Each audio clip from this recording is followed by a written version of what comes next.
7 minutes past the hour. It's a brand new day. Welcome in. Thank you for being a part of the Rick and Bubba Show. Busy show on tap today, and we'll break it all down for you. We are live, and we thank you for making us part of your day and your routine. We don't take that lightly, and we thank you for it. Rick and Bubba join us in 1 hour from now. Until then, it's the good time game.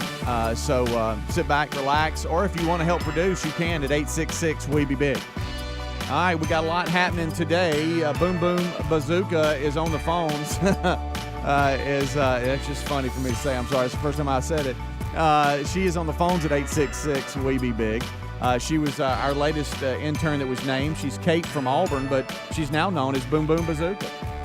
And so that's happening today. So there'll be screened phone calls, not unscreened phone calls, but that's a possibility.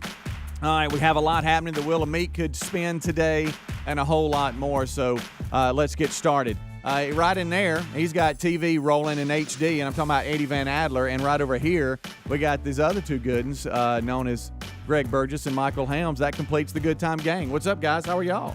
Y'all good? Everybody good? Okay. Yeah, good.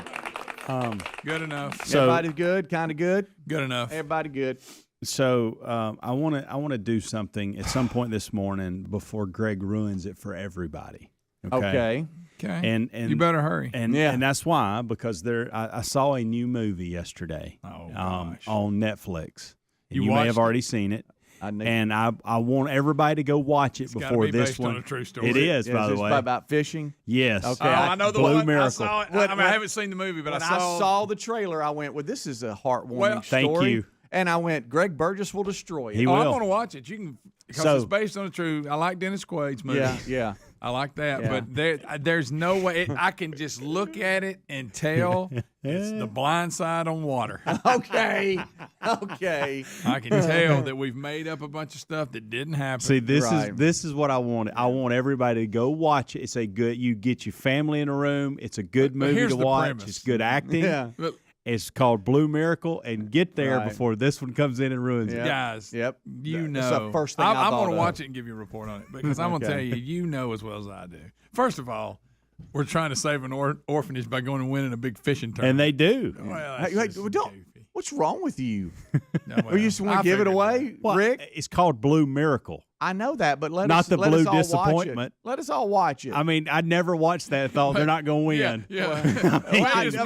let's- Basically, we shut the orphanage down, heck, I'm and not gonna nobody watch cared it for now. the kids. But I we thought, tried. you knew something would happen, like there would be a miracle of some kind. You just don't know A lot what. of teaching moments in the movie. So it looks like to me this orphanage is doing okay, and then storms come and they get out of there. It's like almost like they have no resources. They need money to survive, and It's like you've watched the movie. I'm sure the clock. no, it's I'm called sure watching. the clock's, I watched the trailer. I'm sure the clock's winding down, and they got to catch that big fish. And Yeah. at the last moment, Yeah. little Johnny hooks into it, and he almost drops the rod, and they grab it, and they can't get it back in the boat. And they finally do, and they get it in just in you time. have a little Johnny. Just in time, and he's the hero, and Yeah. Yeah, when I saw that, I kind of giggled because I went, "This is this looks like something the family could watch." But Greg It will is. destroy Oh, I'm it gonna watch because it, it said based absolutely. on a true story, and I'm like, "Well, there you go." Well, and to his point, Dennis Quaid's in it, and he does a really good yeah, job. of course. He does a really Let me good ask you job. this: is he talking weird? Because a lot of his movies, he tries to get in character, and he'll have a weird voice. Yes, he does, just slightly. See, that's what I'm talking about. See, I've never even thought about that. Yeah. And now you've ruined that for me. Well, I'm just saying he's been character actor. Picked I up like on this it. Quaid. Down and out guy. How many movies you think he's been in? Him and Nicolas Cage Man. and Kevin Bacon have been in more movies than possible. Oh, you went with possible. Just think about it. They can look around and go, for the past 30-something years, I've pretty much had to work in movies. I'm always making a movie. Now, some are really good, some are not. You've been in a lot of movies when you can't remember all of them. Exactly. You're like, was I in that movie? Yeah, was that me? Yeah, you are. It says right here. Oh, yeah. Yeah, I was, wasn't I? But I'm going to watch that. Yeah, okay. A little Go ahead. corny corn. I can And see look, it. that was the main reason I went ahead and watched it yesterday, because I thought, well, I've got to get this. I got to watch this without Greg saying anything about it. It's based on a first. true story, which means there was an orphanage and somebody went fishing one time. That's basically what it means.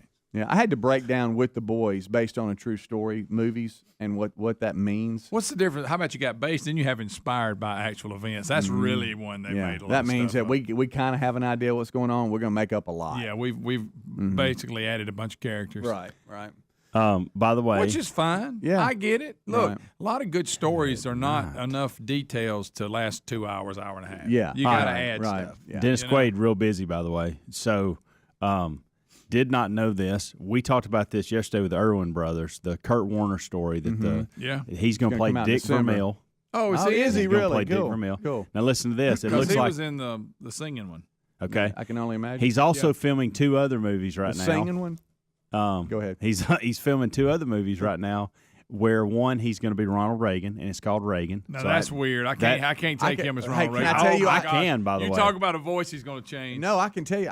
With can't his take voice, him. I could see him. I doing could that. too. I could too. Can't take him. Greg, I can see him doing that. I can't. And then you know what? What's wrong with you, Greg? Why are you such a jerk? And then I don't know who he's playing in this movie.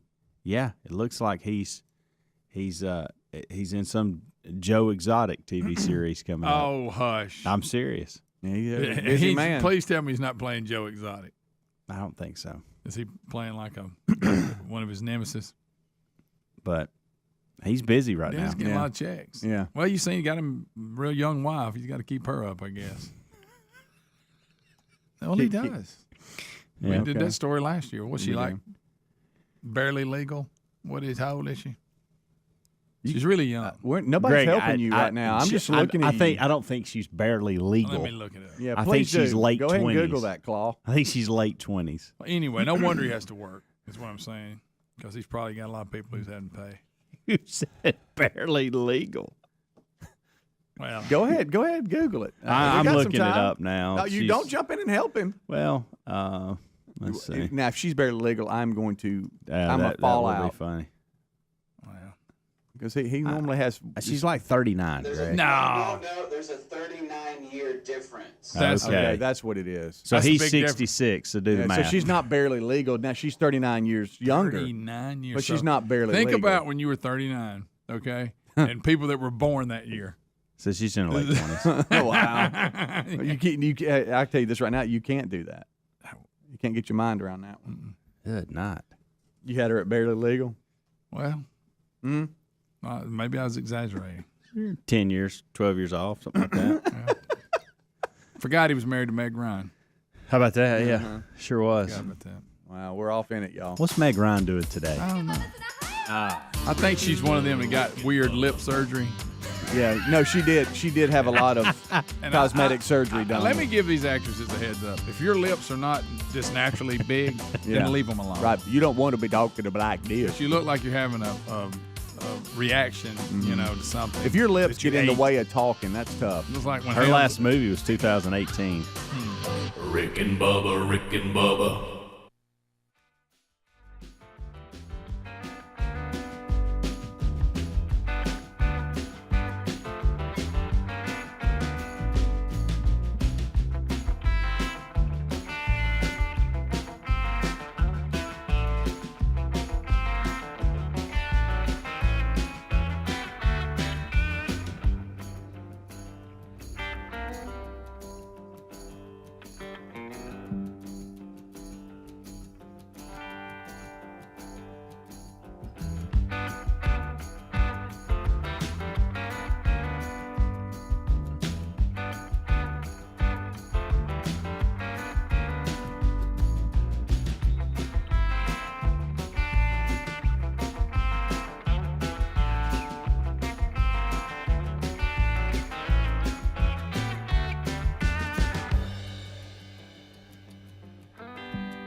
It is 20 minutes past the hour. The Rick and Bubba Show kickoff hour is live. Welcome in. As we roll on back, 866-WE-BE-BIG is the number. I know that, Helmsy, you've asked Greg for his help here over the last day or two because of your vehicle. And I think we got some closure on that, but I just want to let y'all know it's National Best Friend Day since he's your little best friend. That you asked to go help you and do everything. I asked him. I know it's bothering you. Do y'all hold hands when he takes you home? Listen, there are mornings when he asks me to come get him. I just want to know. Hendrick, and I do that. And so he's wanna going know. right by the house. Then you'd have to get here early. Well, I'm fine with that. That's fine. Look, I'm not saying I need to be involved. I just know that he's your little best friend. I noticed yesterday it hurt your feelings when I asked him to no. take me home. That's not. I'm fine with that. No feelings hurt. I just know how much he means to you. You can take him home I just today. want to let you know You it's hear me? National. You can take him home today. It's National Best Friends Day, and I wouldn't get in the way of y'all. No I will, way. okay. Y'all got things maybe you need to discuss. I don't need a ride home All right. today. You can take Kentucky Avenue and cut right through. Oh, boy. But I do need I need somebody to pick me up in the morning. Well, look to your little best friend. Look, see, I I did told come you. right by. Right, That's why I asked and I you think that, and that's why I asked That's you. why I think it's a great That decision. and you look, I get you sometimes, so it's like a trade-off. I know. I mean, it's your you little know. best friend, little Gregory, Little Gregory and Michael. So, update on your vehicle. You got some good wow. news. Yeah, which means you can have something, y'all, every now and then. Well, you know, I'm waiting for the other domino to fall, but Did you call Greg first? No, I did. Hey, I nearly had a little panic attack yesterday. So I get a call from the mechanic, and he says, "Well, we know what's wrong with it." And I said, "Well, give me the." He starts talking about a valve body as part of the transmission. Now, I don't know what that means. No. And so I said, "All right, you gotta. I just need to know how much it's going to cost to fix it. That's really what I need. Yeah, to know. could we get there and work back? Valve body does nothing for me." And he said, it's going to be $2,500. And I thought, what? And then you went, Gregory, help me. And I'm just sitting there, and Can I borrow money? matter of fact, I repeated the number to him. I said, "Did you just say?" Yeah, hang on. I thought you said. And did you say? I wanted to go. Did you say $25 or $2,500? Could you please repeat that again? And he goes, "Well," he said, "I got some more good news for you. That's not it." Oh. And I said, "What do you mean that's not it?" And he goes, "Well, the check engine light was on, and it was on for two reasons. One, the valve body, and the other was this ride height sensor that's gone bad." Not That the sounds ride awful. sensor. I don't know what that is That either. sounds I would ask him, terrible. do I have to have the Well, ride sensor? Right. Look, I have to So I said, okay, well, that he's already given me the bad news, so it can't be too much worse than what he's already given me. Yeah. And then he goes, "Yeah, that's another $1,100." And I thought, oh, my gracious. are we really at $3,600 at this point? Boy, that's fun, isn't it? And he said, "We are." And so I was speechless. I mean, I was just sitting there. He even said, "Sir, are you still there?" And so I said, "Listen," I said, "I need to call my wife. I need to figure this out, and I'll call you back." Because at that point, I don't know. I'm really not calling her to ask. I mean, the car's got to be fixed. At this point, I'm trying to think, Right. do I want to get it towed somewhere else and get a second opinion on Right. this? It is a dealership. Or am I, yeah, exactly. Or am I just going to just write the check and move on? And so the point that you brought up, you can have something, and it looks like I can. I remembered when we bought this vehicle, and it was a used vehicle. It's a 2014 model. The guy said with these vehicles, when they do have things go wrong with them, they're pretty expensive to fix. So you may want to go with this premium care insurance deal that will cover it up to, I think, like 100,000 miles and then so many years. And so I remembered that, and I thought, okay, well, let me go look at that, because I've never really gave that anything, because nothing we've ever done with this is it's a tire here or there and, whatever. Right. And so I look, and I see that the expiration date on it is May of 2023. And I thought, okay, that's a good sign. And then I see where it says 100,000 miles, and I thought, we're inside this window. Oh.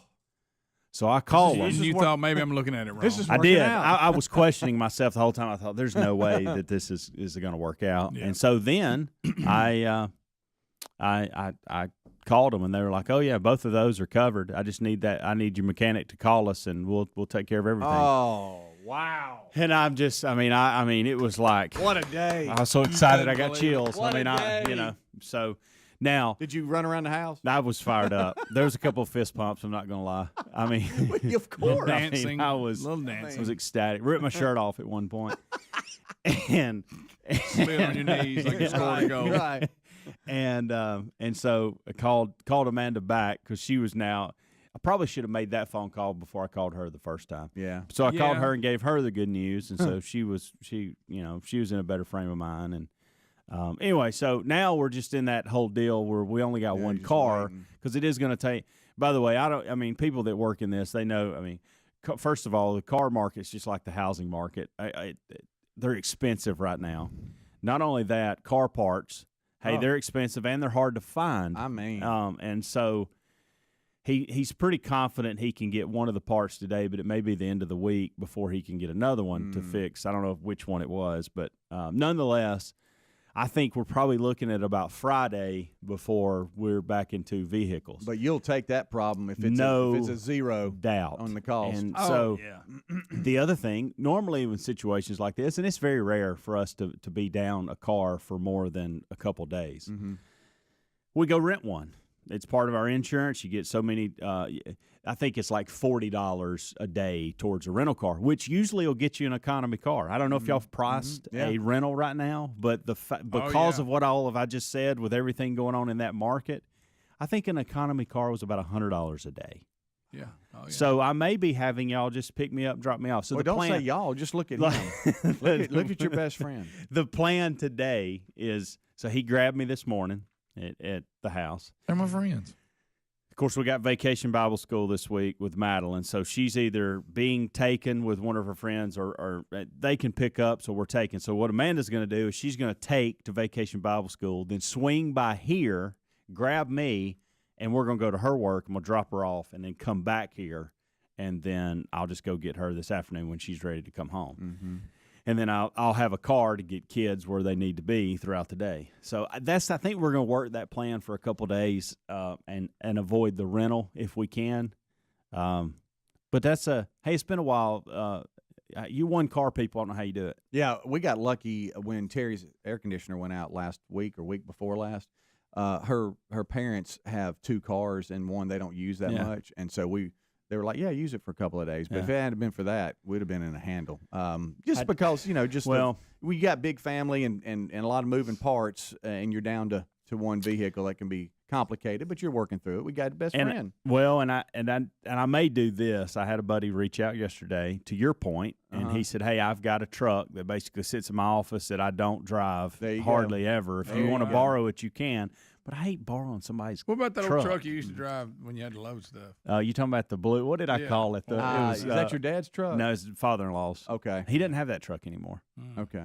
What did we call it? We called it I blue forgot. something, Blue and it wasn't. something. No, we called it the Green Hornet, but it was a blue truck. That's what it was. Is that what it- And y'all would okay. get on me for calling it the Okay. green. Hey, Helms, it's not. It's That's not right. green. It's blue. And I'm like, yeah, but I call it the Green Hornet. I remember The that. truck that I have been offered is very similar to that one. Okay. I like those old trucks. Whatever it takes. And I may take him up on it. I don't know.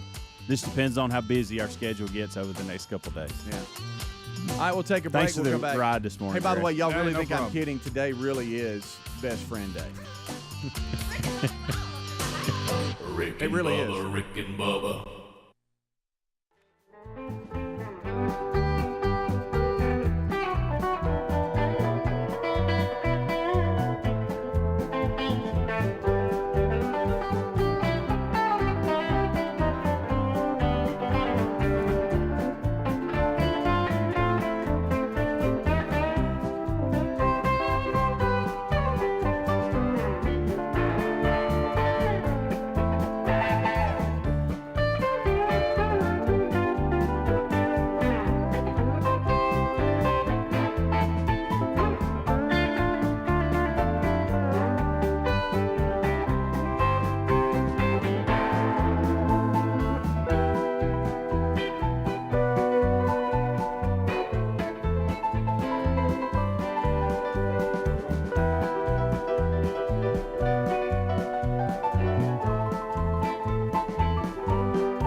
25 minutes until top of the hour.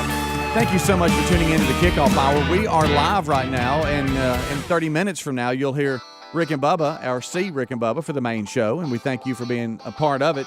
Boom Boom Bazooka is on the phones right now. She's our intern today for the Kickoff Hour, and she's got show prep ready for the guys, getting everything dialed in.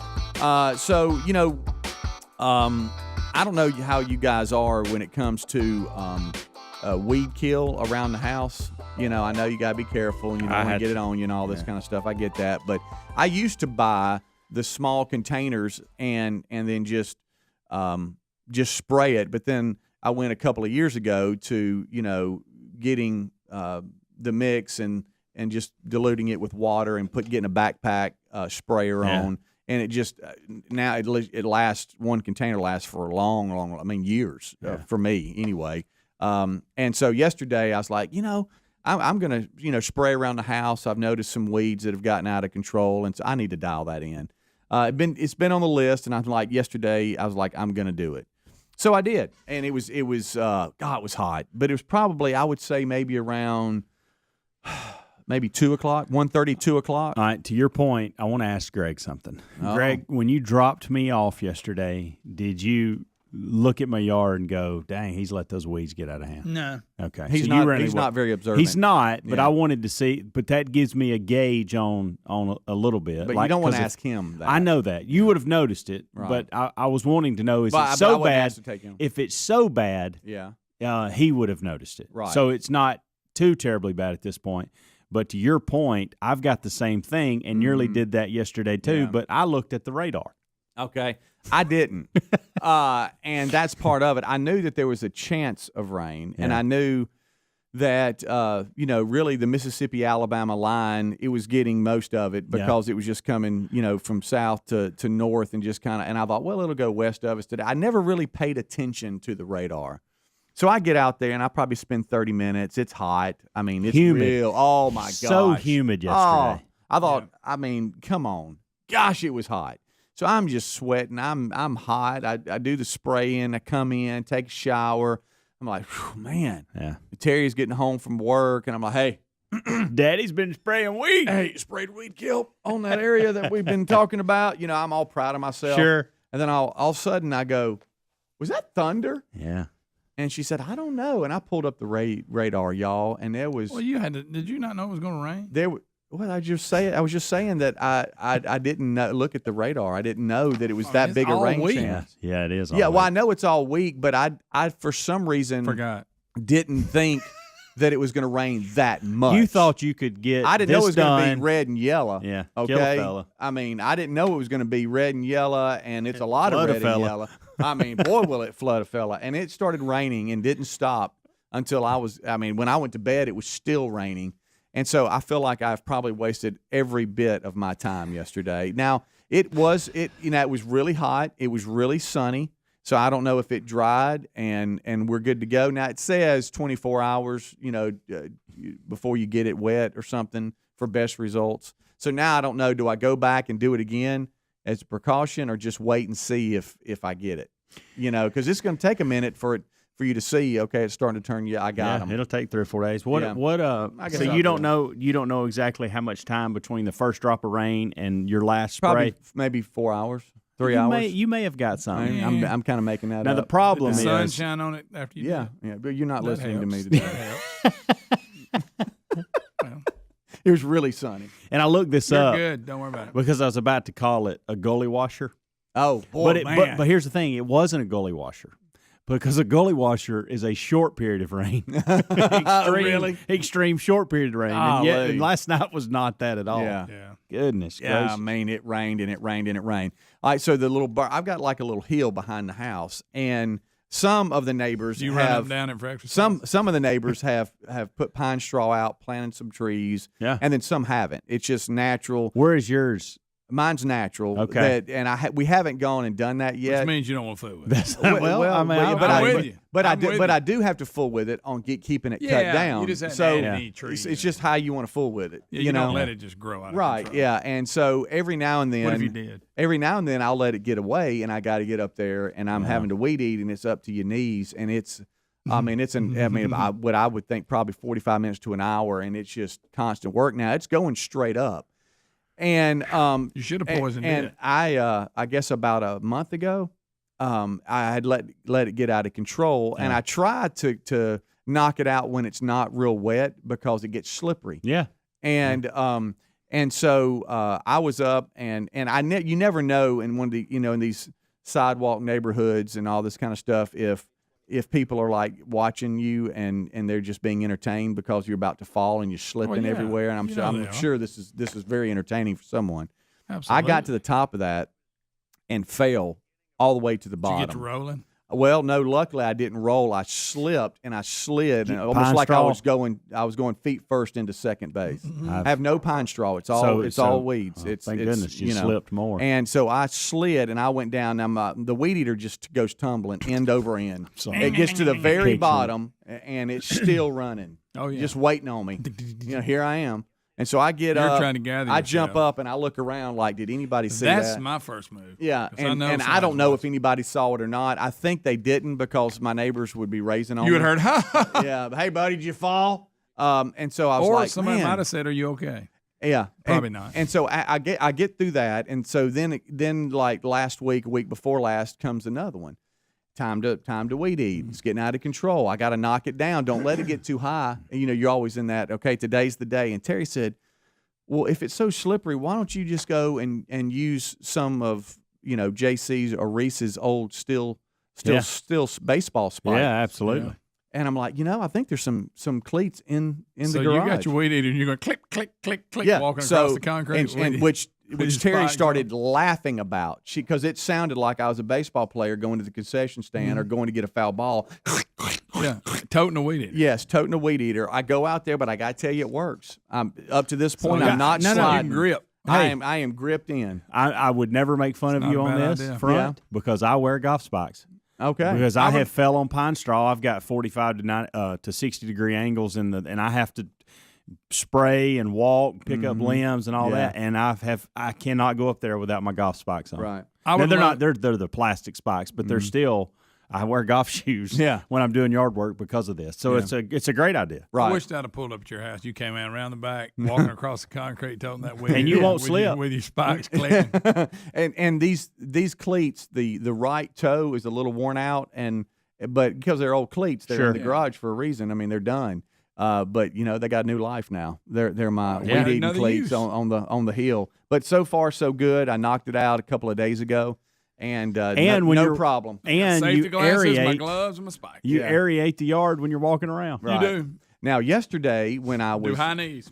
Yesterday when I had the backpack on the weed killer, and I didn't want to change. I had just some old tennis shoes on, and I'm like, I need to stop because I need to get to the top of the hill and do something. I need to get the spikes on. I was like, no, I'll just get it. I'll just go up. I fell to my knees about 3 times with that backpack cooler on me, and so I'm sure that was just absolutely entertaining for someone. So you'll be spiking it too. I'll be spiking it, if I got to get up there. You got to. But You'll be full-time spikes. So I took the spikes off, and of course, there's grass stuck all in it, and so you're having to clap them together like it's a bunch of clay or something. But so far it's working. So there you go. I just hope I didn't waste my time on the weed kill yesterday. You may be okay. It's probably not as good as it would have been. By the way, guys, it rained. This is gully washers are short, but do y'all know what a long period of heavy extreme rain is? What? Frog strangler. Yes, I've heard Okay. that. I'd never heard of that. It was a frog strangler I've heard last of frog night. strangler. It was raining. Thank you, Chuck. Yep. I needed that as an email. We'll be right back. Rick and Bubba, Rick and Bubba.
10 minutes until top of the hour. Kickoff hours live. Rick and Bubba join us right after top of the hour break. You know, this portion of the program is brought to you by buyraycon.com/Bubba. With summer essentially here and a lot going on, you may be trying to do better, doing a little bit of running. Maybe you're spraying weed kill around the yard and you want to listen to something. Let us suggest buyraycon.com/Bubba.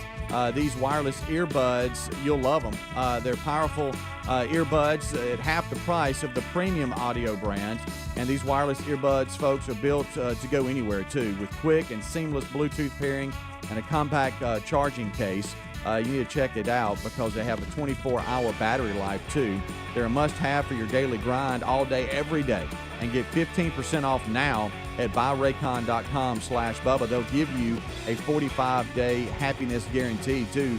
So give it a try. You'll be surprised because, you know, you'll hop around, go everywhere, and realize, wow, I'm still on that same battery life. And these things are nice. So go to buyraycon.com/Bubba for 15% off your order of premium wireless earbuds at buyraycon.com/Bubba and have that 45-day happiness guarantee. You can always go to rickandbubba.com and look under the sponsors button as well.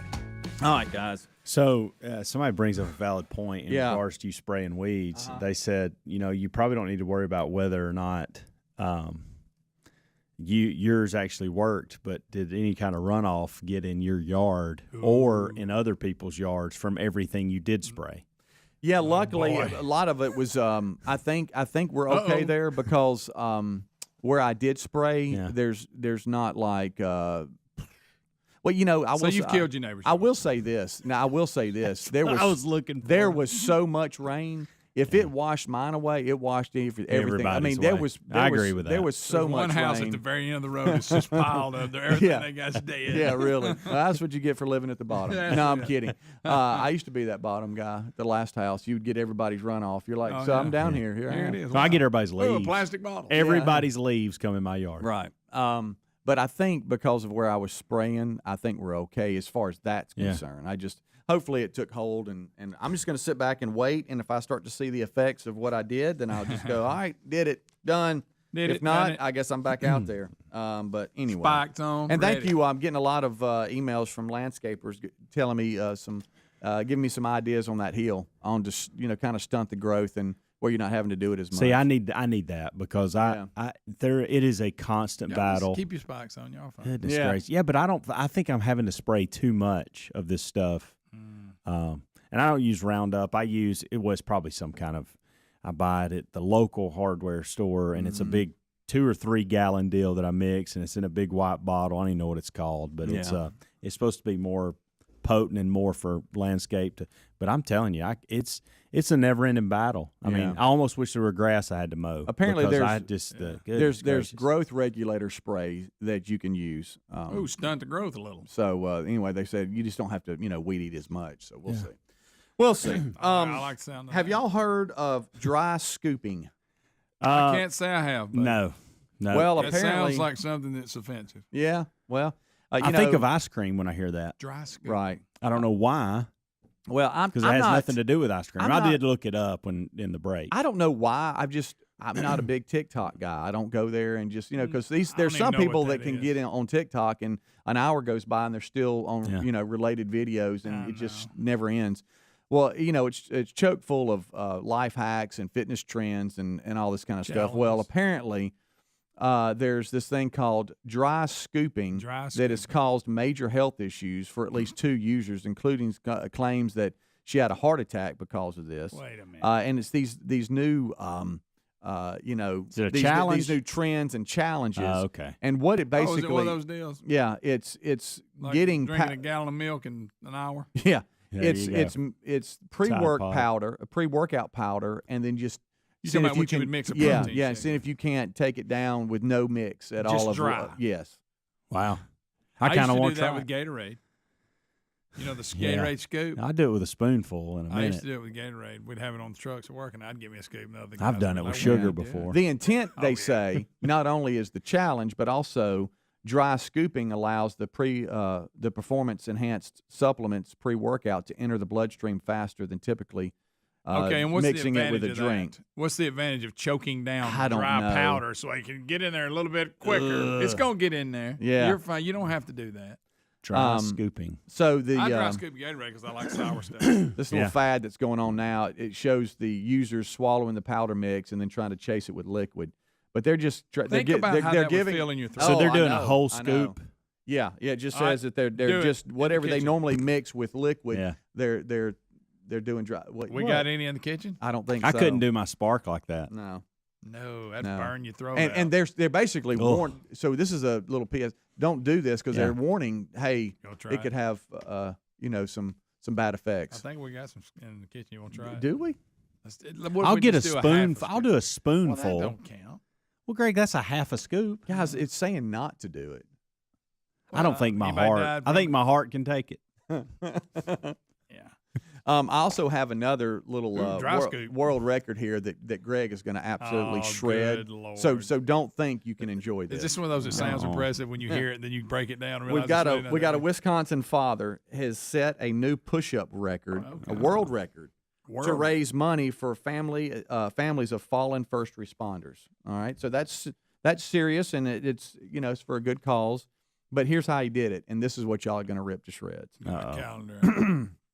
Calculator. Go ahead and get your calculator out. I'm getting and I think I'm reading this right, and y'all can tell me if I'm wrong here. But a Wisconsin father of 3 accomplished one of his greatest goals, completing 1,500,231 push-ups to set the new world record for most push-ups done in a year.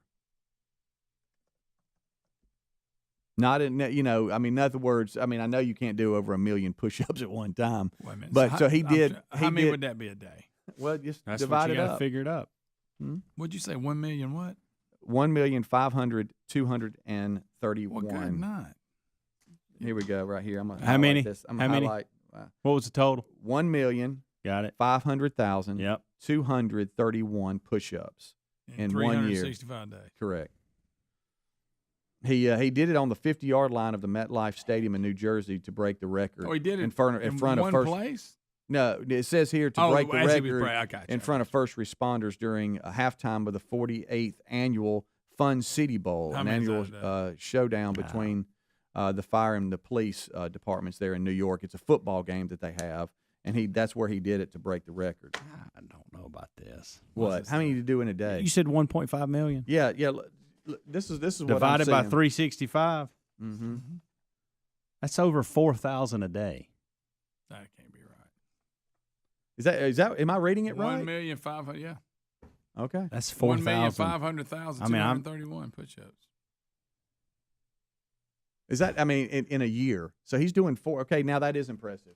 That's real. We're doing something wrong.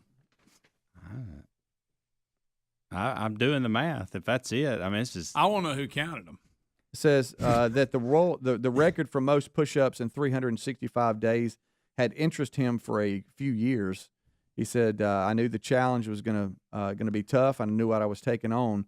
There had to be more depth to do it besides just breaking a record." And so he spent last year raising money for the Tunnel to Towers Foundation's Fallen First Responders program, which pays off mortgages for families and law enforcement officers and firefighters who are killed in the line of duty and leave behind young children. So it's for a great cause. But he averaged 4,000 push-ups a day.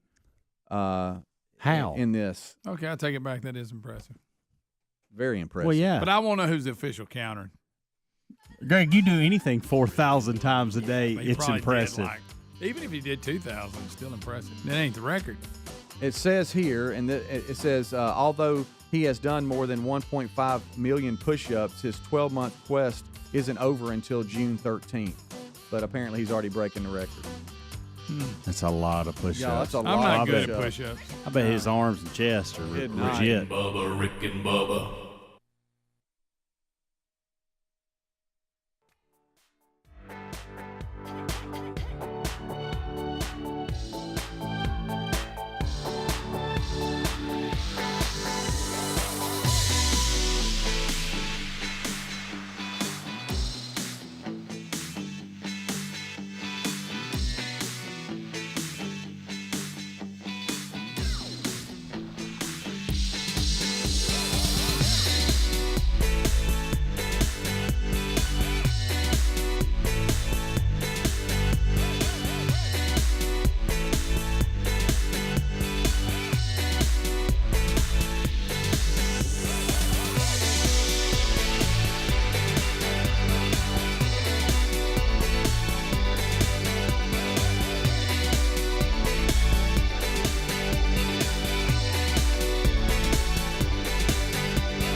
the gravy, please. Rick and Bubba. Ooh, it brings me to my knees. Rick and Bubba. I can't 6 minutes past the hour of the Rick and Bubba Show. 866 We Be Big is our number. Much to do going forward on the program today. We start this hour with a national anthem.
About 8 minutes past the hour of the Rick and Bubba Show. Thank you for being with us. Speedy, the real Greg Burgess, Helmsy, Eddie Van Adler, all here. They rocked the kickoff hour for you. Along the Rick and Bubba Radio Network, the TuneIn app, the podcast archives, the YouTube channel. However you get the Rick and Bubba Show, you know what? We are fired up that you're here. And we have a lot to do. And I hope you'll join us at the number I just gave you, 866 We Be Big. Rick and Bubba University. The intern program is back as we try to send young minds out into the world with a degree in common sense. That of course, now a superpower. Interns Boom Boom Bazooka, Millie Vanilli Wafer, and an unnamed intern, all taking your phone calls today. And we'll try to get them all named before this week is over, if possible. All right, there he is, across the way. There he sits. The pride of Cedar Springs, Alabama. Most of you know him best as the Silver Tongue One, the man with a golden voice, professional lunch eaters man of the year, the inventor of pizza and a cup, Shakespeare's worst nightmare, and a master of the King's English. Ladies and gentlemen, put your hands together for Bill Bubba Bussey!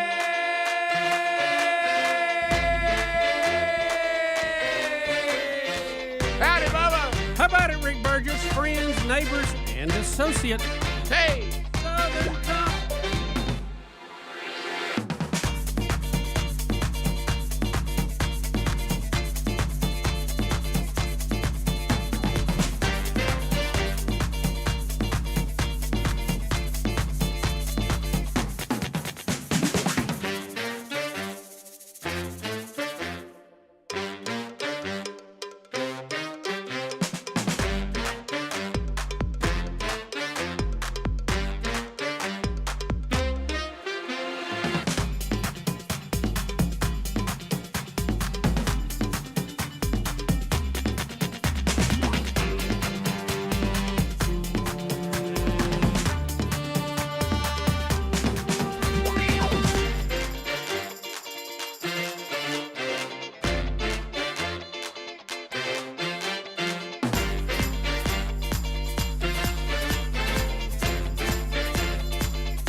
No way you come up with that band.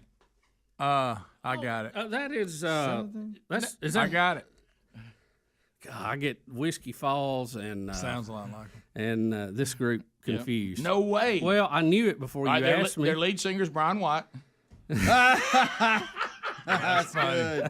I'm gonna write that down. That was so funny. Now you don't get this one. No way you'll get this one. No, I know what it is, Rick. Greg says he's And I got forgot. it.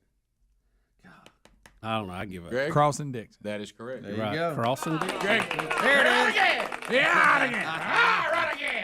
Right again. Oh, you do need to write something on that sheet, by the way. You know, I love I'll tell you in the break. the melody and it's got a Brian cool White. chorus, but Rick, but when you think of the words, it's weird.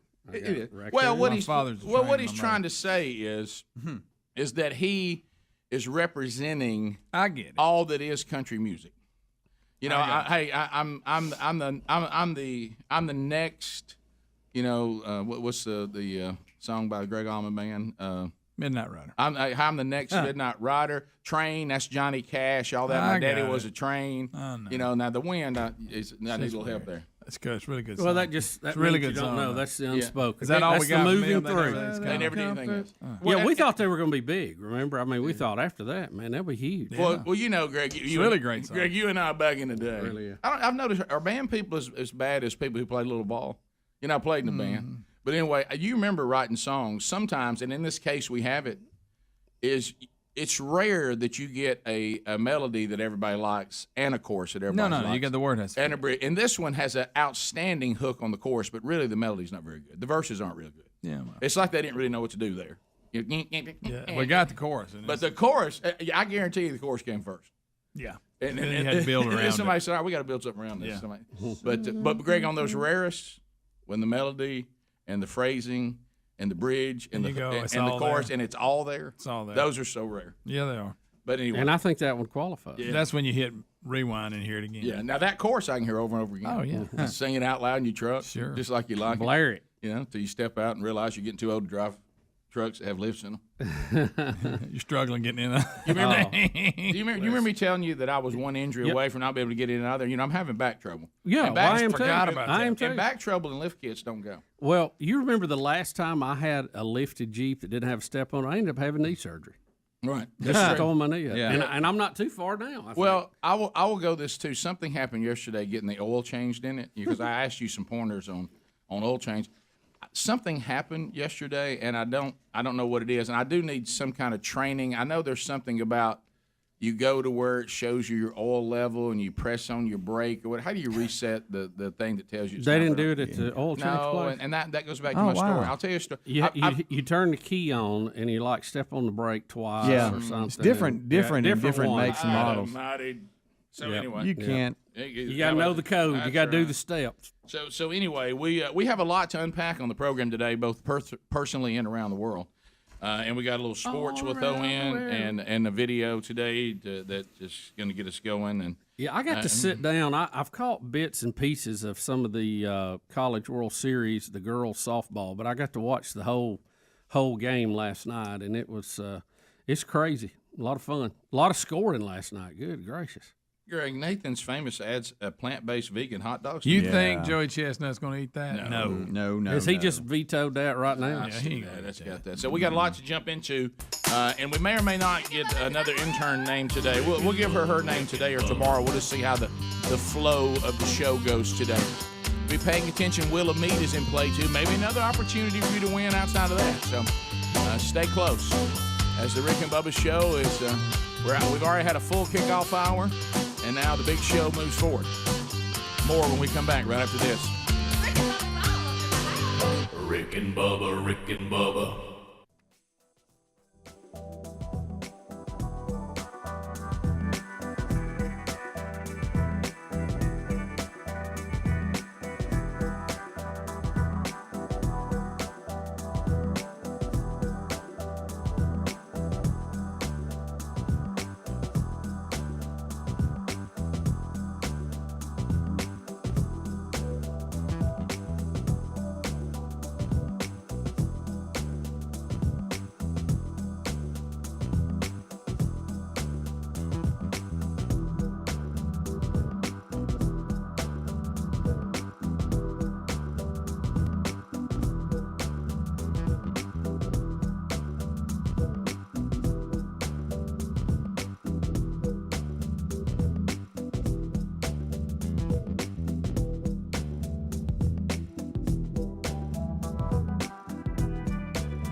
20 minutes past the hour. Rick and Bubba show.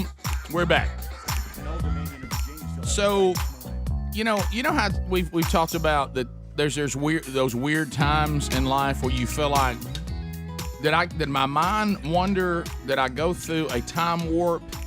Something didn't feel like it. Something happened to time. You ever had time just you're like, I don't, and Bubba, I think every day. I think you've talked about it where I'm not sure that our time because of the speed of light is really a constant. I think there's something to it, but it may be possible that I didn't get an oil change yesterday and I thought I did. Uh-oh. It may be possible. You went through a time warp. I went through some sort of time warp. Oh no! So I was already life in the lift kit is you just got to learn new things because I've never driven a truck that's up like that and it's got some bigger tires on it. Now it draws a crowd. Yeah. When I'm in that Hendrick Ram 1500, now people, like I told you, I don't know much about automobiles, and so people will come over and ask me questions about it that I don't have the ability to answer. And I don't know whether just to come clean and say, hey, man, I just don't know. Just call Hendrick. They'll tell you. But there's always – it's like that time. Like what kind of questions do you get? Well, they ask about the wheels. They ask me about the tires. They ask me how high it's lifted. What kind of lift? What kind of lift. And I don't know any of that because I just went by Hendrick and needed to get in my truck and go. Mm-hmm. So I didn't get a big. It's almost like you need a magnetic sticker on the side that says "dealer car." I have no idea. Yeah, or maybe I have it written down in some notes on my phone. Right. I don't know where they are because I've driven 1500s for years now. Yeah. And so I think I know about a 1500, but I've never been in one that's lifted and all this. Mm-hmm. And you ever notice there's always that.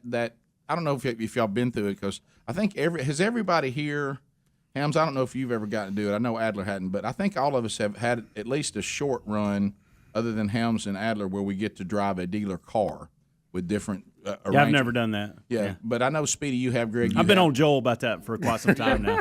But honestly, and it's a wonderful thing. I told y'all that two things that this job has afforded me. Thanks, Joe. that I don't know. I don't know what it's going to be like when it's over. And that is access to private planes and free cars. Yeah, those two things, and movie tickets and pizza. There's some things that you go, well, that wasn't that bit, but those two things have been life changing. Okay, yeah. So anyway, but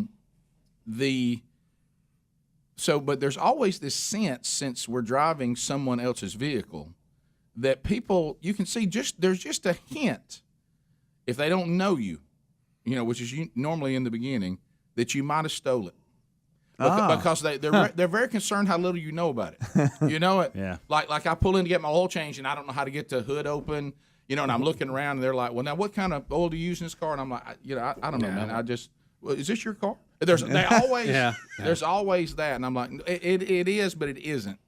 And it's like, so tell me about this right here. Now, what about do we need to, and me not knowing how to reset the anything. So, Rick, it's easier. I found out just to say it's a rental. Yeah. If you don't have time to explain it all, right? Yeah. Just say, hey, it's a rental. Very nice rental. Yeah. And they know. Well, you don't know nothing about what you're just driving. Yeah. That's it. exactly. So anyway, so it comes on, says oil change. In these new trucks, the modern day Ram is. I mean, that thing is a machine. Yeah. I mean, it really is. Well, it doesn't need an oil change but about every 8,000 miles. I mean, it doesn't. It doesn't need an oil change every 3,000 miles. I mean, the synthetic oils are unbelievable. So at 8,000 miles, it said, "Hey, oil change," and it's going to bother you about that till you get it done. Mm-hmm. Okay, so I go about another 800 miles, and then I'm like, God, I need to get this done. so I'm getting ready to, and of course, you know me, I'm about lines. I keep going by the oil change place, and I go too many people. Yeah, and I'd roll on, go do something else. And you're looking for an open bay. I'm looking for an open bay. So finally, I see one. Okay, and the guy's waving me up, and of course, I'm bringing big lift in, and everything goes smooth there. No problem. He was like, no, you're fine. Come on. My first deal is, am I all right? Rick called me to ask me if the tires would fit. Yeah. So anyway, you don't want to get stuck in there. Right. So anyway, normally, even when I go to one of these really fast in and out oil change places, I mean, especially when you're dealing with a truck, it usually takes 20 minutes. Usually, that's usually less than that. Yeah, but I'm talking about that's pretty normal for me, normally, and 15. So I don't know if it was a time warp or my worry is that did I just think they were done? Did somebody wave me out prematurely? Is there oil leaking out of I've looked, I don't see it. I've never in my life seen the oil change on something so fast. It was the quickest. I mean, the guy comes over, starts talking to me. By the way, of course, confusion, as always on the Rick and Bubba thing. You still playing tennis? and I said, no, I've never actually played tennis. I said, I think I remember doing a baseball version of tennis at a tennis court, when I was near my house. He goes, yeah, but he said, that's right. You still coaching tennis? I said, no, wrong guy. I said, Bubba's the tennis guy. Bubba's still playing tennis? And I said, not very interested. I said, not really. No, he really not much. That's a shame. That's a great game. I said, yeah. That's a shame. So Bubba's not playing anymore. I said, I did knee problems, all that. Well, that's a shame. And so anyway, so he's talking to me. Shame, Bubba. Yeah, and, it is a shame. I thought that myself. As I limped in this morning. Guys, I'm not exaggerating. I'm not. This is no exaggeration. Also, he goes, all right. And I said, what? Let me wave you out here. I said, it's over? That's it? Yeah. And I mean, guys, it took like inside of 10 minutes. And I was like. Were there others working while he was talking? Yeah. Oh, yeah. But I mean, normally you hear the we're gonna obey one. All this. Rick, let me ask you a crucial question. Right. Did they raise your? I know how you don't pay Did they attention raise to your certain hood? Yeah. I mean, when Rick, I found did you take a nap and forget something it? happened. I got two questions to ask you. Did they need a step ladder? All right, and I'm not talking about like just the two kind, just a straight up step ladder to get over into the engine. And the other one, did the guy just come up from the bottom and go, I don't need to be down here, I can just stand underneath it, it's so tall? No. What's weird is, see, this guy was never not my normal guy. I've always wanted to go down there, by the way. Yeah. Not my normal guy. Usually in the pit. Guys, in my mind, he got because let me tell you this is y'all know exactly what I'm talking about. He went to the safety check and I said, oh, he's doing this way too early. You don't do it now. All right, let me see. I think you fell asleep. Hey, do your brights. Hey, look, do do your brights. I'm like, do my brights. I just turned the car off. Is this like carpool? Did you fall asleep again? Hey, left signal, right signal, and I'm like, I looked around like, this new guy's doing it wrong. You don't do it while they're changing the oil. You know it. You don't do it now. You do that before you leave. Okay, man. And all of a sudden, I see him shutting the hood, and I'm like, what happened? I don't know that they did you. So is your car not saying it was changed? Well, I didn't reset the thing. It's just well, they usually reset. Yeah, it, but they didn't because we was talking about tennis, and I meant to get it reset and I forgot. But that's on me. I mean, because they've reset it before when I was. Yeah. But I mean, it went real fast. Real fast. And I'm just. I don't know. To your point, it's called the 10-minute oil change, but it's usually 15 or 20 minutes if we're being honest about it. But I think you fell asleep. I think you something dozed happened. off. I went out, I think. You had to. You something. I went through a time warp. There's normally one guy down below and then one guy working on your car. Maybe there was two guys Rick, up top, and you were talking to one while the other one's how running. about this? I looked out and I looked around for a minute, and like I expected, maybe see people dressed in clothes from the '80s. You know what I mean? Like something happened. My truck went into this bay. But that was a time warp, and I came out the other end in another time. Yeah, and so I didn't. It was. Maybe it's just so tall you couldn't see down to see what they were doing. I've never see. I thought with coming in with a truck of that kind of, I thought this may even take a little longer. Yeah, but it took a lot less. A tremendous, like cut in half. That's how much. Rick, you went to sleep. Okay. I'm pretty sure you had drool on you while you were talking about tennis. Do you think there was a moment? Maybe he dreamed he was asking him about tennis. No. Do you think there was a time the guy looked around when I was asleep and says, "Boy, he ain't interested in tennis"? No wonder Bubba couldn't ever get him to come to me. He went right out when I was talking about that. Rick and Bubba.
35 minutes past the hour of the Rick and Bubba Show. 866 We Be Big is the number. Relief Factor. Boy, Bubba, I heard you up and down the hall yesterday. You're out looking for Relief Factor. Oh, no. Buddy, we got to get have you not got it coming in yet? I'm waiting on I mine. got to take care of that today. Yep.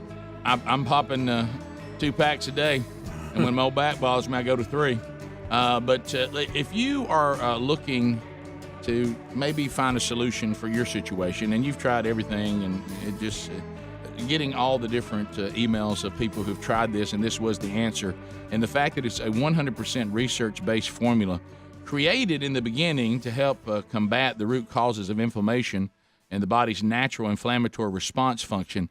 That's what causes the aches and pains from exercise, overexertion, aging, everyday living. So it's less than $20 to get 3 weeks of it to find out if it's going to work for you. And for the majority of the people that order this quick start pack, they say, look, this is working. The over-the-counter stuff not designed to be part of a daily routine because of the side effects of if you overuse these products. We know the problems with opioids and the addictive properties of that. These are 4 botanicals, and they all have been proven through research that as individuals, they work good when it comes to the body's inflammation. But now we've put them into kind of an Avengers super pack where they're all working together. So get yours now, 3-week supply for $19.95 at relieffactor.com, or you can find a link there under the sponsors button at rickandbubba.com. So, Bubba, the battle, I remember we had a battle at your house with raccoons, and I thought we had ended it. I thought you won. Well, Rick, the war is never over. Right. You just win battles along the way. Right. So here's how it all kind of shakes out. We have a cat that is 25 pounds, Einstein. Big cat. If you're going to pick him up, you better brace yourself. Right, big Because you'll throw you back out. Right. He's a big boy, and he has to come in the garage, to get a little shelter. So we have a cat door, which is actually a dog door. Because he's so dang big. Which is actually a raccoon door now. When we had a medium door, he would get his shoulders through it and start digging with his back feet and couldn't get through it. And I thought, if somebody races that door, we're going to have a mess here. Yeah. So we have a door big enough he can get in. That's fine. When we had Reagan the dog, we didn't have a lot of raccoon problems because Reagan slept inside and raccoons didn't want to tangle with, a retriever. So we didn't have a problem. Reagan has gone on. And so now the raccoons are coming around looking for food. And we have a cat feeder, an automatic feeder, which is a great invention. I love those. But the raccoons are just having havoc with it. I mean, it's just – and I have already – right here, this is actual footage. You see he has turned the feeder over. It has a silver – bowl tied to it too, and I have it mounted to a big old piece of wood that's heavy. Look at him. And he's already knocked it over and moving around. You see, I have another camera on the left there, really illuminated. Look at those little hands. Oh, look, he can move that thing like it's nobody's business. Look at that. I actually trapped one in the garage, and he tore. Look, he even set it back up. Isn't that That's funny. He tore the door off the hinges of the dog door. Tore it, broke the thing. Those tiny little hands are strong. Yeah, they are strong. Busy little hands. Man. Well, the feeder has held up. He has not got the top off of it yet. You see him kick with his back leg? Yeah. It's funny to watch how they try to do all this stuff. Look at that. Knocks it over again, and then pulls it back up. The trash pandas are resourceful here. Yeah, sure is. But I have the feeder Survivor, man. mounted down inside the feeder and the bowl mounted to this wood. So because if not, the bowl would strode be everywhere. Oh, it'd be a mess. So I'm going to have to do something else to keep it vertical. I don't know what I'm going to do. Oh, my gosh, there's a good shot. Yeah, there's the camera angle from the other side. So Look at he's him. really working it. He's working it, ain't he? Look at that. So I've successfully relocated several of these little bandits to another place. Bandit heaven. Yeah. Rick, another place. Right, yeah. And but they're just. I don't know. We've got a bumper crop of them. It just seems like they just keep on coming. You know I don't know if you've noticed the raccoon in our state is doing quite well. Yeah. Oh yeah, they're healthy too. They're He's a little They are guy. everywhere. He's a young one. And energetic. Now I've had a couple of big old ones that were. They were a lot boar bigger. come than, in? Yeah. Oh yeah. But he's a go-getter. He worked on that thing from about 10 o'clock last night to 3:30 this morning, constantly. He pushed it all over the garage. Is he ever getting any food out of it? No, he didn't. There's only one. Once upon a time, got the lid off because it's a little more complicated to get into it. So do you? But, you know what I told Betty? I said we got a Caesar on our hands. He knows how to get the top off. We got to get rid of him. So where? Betty doesn't figure out why I can't just open the door and shoot at it. I said, Betty, shooting in a garage with your car right there, I don't know that's really a good thing. Where are you on, where's the cat right now that's supposed to be? The cat is out of there. The cat doesn't want anything to do with it. And they don't mess with the cat, even though the cat's as big as they are. I don't know if that's a good matchup for the cat. Yeah, raccoons can be bad. They're bad. Yeah, that's not good. So he usually leaves the scene when they come in, and he hangs out on the back porch or up on a ledge somewhere. So he's but now, in cat world, he's walking boss. But he doesn't deal, especially when there's more than one of them. And there's 2 or 3 of them in the area. Oh, you don't want to? He didn't need to fight a raccoon. No, that's bad. That's a bad combo for him. Yeah, that's too close. You need a clear advantage. Yeah, the dog, no problem, but look at him looking at the camera. So what your problem is, for your cat to have access to shelter, you have to give that door. Yeah. And that door is for bringing raccoons in. And here's the thing. I have some cages that I have caught other raccoons in, and I have one cage that you go in on one side. I even have they call it the Have a Heart cage that opens on both ends. Say that again, Have a Heart. Why is it called Have a Heart? But the little devils, Rick, they will go in, and I put marshmallows in the cage. And if you put the marshmallows too close to the side, they'll just run their hand through and get it. They won't go in. They love that little hand, little busy hand. And now they will go in the cage, but they will not step on the pressure plate, and they will reach over and get the marshmallows off the other side and go out. They're smart. What was funny, we caught one of the raccoons because 2 of them were in there eating, and one of them was standing next to the cage, and they got spooked. And one raccoon bumped the other raccoon into the cage and trapped him in it. How about that? He set the trap off. So, I don't know. Well, if you remember the early days of the show, because you were worried about if you could keep this schedule, I used marshmallows to get you to come. Right, yeah. I remember that. Yeah, if I showed up on time, there was 3 marshmallows on my desk. It's come full circle. Look at it. So, I'm just kind of, I'm wondering if I should put me a shock wire on the feeder. Of course, you know who that'll get, me or Betty. I know. Yeah. I forget. Well, because you're at the point. If you shut off access, your cat can't. Right. I don't know what you do. And you've caught them. You've caught them before. They're just. It seems like they've evolved a little bit on the traps. You can't get them in there. Yeah, they'll learn it. Yeah. But it's not the same ones. But it's just odd to me that they won't step on the plate and they trip. I test them all the time. You barely touch it. So if the raccoon cannot get into the food, is it just kind of down to I just don't like raccoons coming in my garage? Well, it's just when we're gone or we leave somewhere, instead of the automatic feeder feeding the cat, the automatic feeder's sideways, upside down. The cat doesn't have food. Right. Yeah. So we're kind of back to the point of why have a feeder. I know. I got to secure it so they can't turn it over. Yeah. You can't even. I think I'm going to have to chain it down. Good. Isn't that ridiculous? It is ridiculous. They'll dump it. Yeah. Oh. I like how he went to his back leg saying, I'm going to try to knock it over that one time. See how that karate kick. Rick, they'll do all kind of things. Handstands on it. They do all kind of moves. It's entertaining to see what they'll do. Bubba versus the raccoons. Yeah. I think right now what they're doing that deal, how you'll just overwhelm somebody's, like in our country, our border. Yeah. Right. Where you just send so many people at him. They're just, you get rid of one raccoon, here comes another one. Yeah. You get rid of another one, here comes another one. The numbers are just overwhelming. You could set up all those little hand traps out there, but the marshmallow thing works good because the cat doesn't like marshmallows, but raccoons do. There's one that you could do, but it's a little more. Yeah, I know what you're saying. Yeah. A little more aggressive. You go out there and you've got a raccoon with his hand hung rolling around in the yard. Right. Well, those are common. The old trap where they stick their hand down there. Now you'll get them with that. But the cat will do it too. See, you got to be careful. You don't want that. That's the problem. Yeah. Because you got to have something that the raccoon will go after, but not the cat. That's a strange mix. Marshmallows is really one of the few things that work. So cats don't like marshmallow? Apparently not. How about that? I would have thought they would have dug them. But I'm gonna tell you, raccoons love marshmallows. Oh, they'll have one in both hands. We'll be back. Kinda like me eating marshmallows. Yeah. Your phone calls are next. 15 minutes to the top. I want one of them trap doors where they walk over and they just disappear. Where'd it go? We'll be right back. Rick and Bubba, Rick and Bubba.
Rick and Bubba Show. Don't forget, 1 week from this weekend, Father's Day. And boy, do we have some great Father's Day gifts at rickandbubba.com. I mean, go to the store. There's all kinds of cool Rick and Bubba items, some of them brand new, that you can get for Dad for this upcoming Father's Day. But because, right now, this post, we've been through the pandemic, and boy, service is slower than it's ever been. Things take longer than they did in the past for all kinds of reasons involving the pandemic. I was talking to Mom yesterday. She's having car trouble like Helmsy, and she said they know what, they told her because of where she normally gets it fixed, because of can't get people to work, that normally it may be 2 weeks before they can look at her car. This kind of stuff. I mean, it's just crazy. So remember, normally you would have longer to go order it and get it to Dad or to you to give to Dad by Father's Day. I'd go ahead and move on that now, so you're not in any kind of stress. And you can do that at rickandbubba.com, shop the store. And of course, remember, we also mentioned Bubba and I were honored to be part of Lance Ingram, who does Dr. Lou here on the program, former intern Firestone. He was our guest on Rick and Bubba University, the podcast, this past weekend, and we relived all the stories of him and his association with the show. But he's also went out and assembled, directed, and edited a 42-day devotional for men involving 42 different men, 42 different topics, and 42 different days. And you can get this for a great Father's Day gift. And if you do the pre-order, which we have that in show notes today at rickandbubba.com, use that link in show notes today. It's called United for Victory. And you've got Dave Ramsey, you've got Tua Tagovailoa, you've got Gene Chizik. The list just goes on and on of the 42 different men from all walks of life in this devotional. Pastor Michael Catt, who just retired, Greg Morris from Desiring God. I mean, Oz Geist from the Benghazi story. Rich Wingo, friend of the program, former Green Bay Packer, and played for the Tide. The list just goes on. James Spann is in here. So if you want to get this autographed, you'll get a printout that says, "Hey, Dad, this is coming to you, autographed by Rick Bubba and Lance Ingram." You can do that using the link up to July the 9th. You can do that. But if you want it for Father's Day, you need to go ahead and go now. And the link is at rickandbubba.com. You'll see it under show notes. Just click on that. If you use that link and order it, we'll autograph that for you. So, Bubba, we have people calling about the raccoon stuff. Now, do you need new raccoon stuff? Or I know you've heard some of the stuff you've heard before. Listen, I'm open for ideas. You've heard this before, though. Some of it. So how did you stop the raccoons before? I had a dog. Right. Had a dog. I think that was the main thing. Did you trap some of them, though, in those cages? Yeah. You don't want to do that again? Well, I'm trying. I'm trying. But they've learned the cage. They're being very elusive on the old pressure plate right now. Yeah. God, they're smart little things. They are. Austin and Florence, WLAY. Austin, go ahead. Hey, good morning, guys. Hey, buddy. Hey, so we've had problems with raccoons the past week getting in our chicken coop and killing our chickens. And as Bubba said, they'll just reach through the big holes on the cage and pull the bait out. So what we've learned to do is typically those cages are long, narrow, with the bait on one end and the door on the other. Right. If you'll take some chicken wire or smaller wire and put on the one end that's got the bait in it, wrap the outside, he's going to be forced to go inside the cage rather than just reaching through the holes on the outside to get it. Right. Well, like I say, I've had them go in the cage, and they will stop short of the pressure plate and reach over and get I set the marshmallows strategically in there so they can't reach them from the outside. It's crazy. Yeah. They're just it's crazy. But see, if you put the bait now all the way to the back of the cage, right. He can't reach in there from the outside. He'll be forced to go all the way in, and we'll have to trip that pressure plate. So I need a bumper extension on the end of it. See, I have one of those cages that open on both ends too, because they seem more easily pulled into that when they can see the outside, on the other side. Yeah. So well, you know what's interesting about you saying that? So you know how we've all, we're not huge fans of the MRI machine. Right, right. Not that we're claustrophobic, but there's something about it. Well, I wasn't until I had to get in it a few times. So I was talking to a friend of mine who had the same issue, and he said, this is new to me. I used to have no problem with MRI. He goes, I got in there for the first time ever. I had to say, hey, I got to have some help. I got to get out of here. Really? And you know what he said that they're doing? What you just said, and I didn't think about this. There is another end, too, and out on the other end. Right. That now the technicians or whatever they're called that run them, if you get panicky, they'll just push you out the other end, let you look around for a minute, and then they'll bring you back in backward. And he said, for some reason, that made all the difference in the world. I just not going in head first. I just needed to know that other end was there. Yeah. And he goes, and we know it's there. He goes, but they let me go out and get air and look around, and then they back me back in backward. And he said, for some reason, going back in backward wasn't so bad. So he said, now when I get in, they let me go all the way through it, and then I come back in. I just try not to open my eyes, and I fight myself because don't you open your eyes because then it's right here, the top of it. I'm good until keep your eyes closed. I'm good until I get uncomfortable and have to just make a tiny shift, and my shoulder touches the side. Well, Rick, and once that happens, it's over now. Well, now you got to get out. And you scrub on the sides now going in and out. You used to not do that. I know it. Just the one that got me, the only time I've ever asked to be backed out was the noise. The noise. It was just so much noise. My gosh, the noise. Let's go to Jamie. Jamie out of Huntsville, 100.3 The River. Jamie, go ahead. Hey guys. We had some issues with raccoons in the past, and one thing we did on our cat door is we put a little lock on it, and during the night we would lock that cat door and the cat inside, and then during the day we would just unlock it and it could come and go as it pleased. And if we went out of town, we just put a litter box in there, and that seemed to help.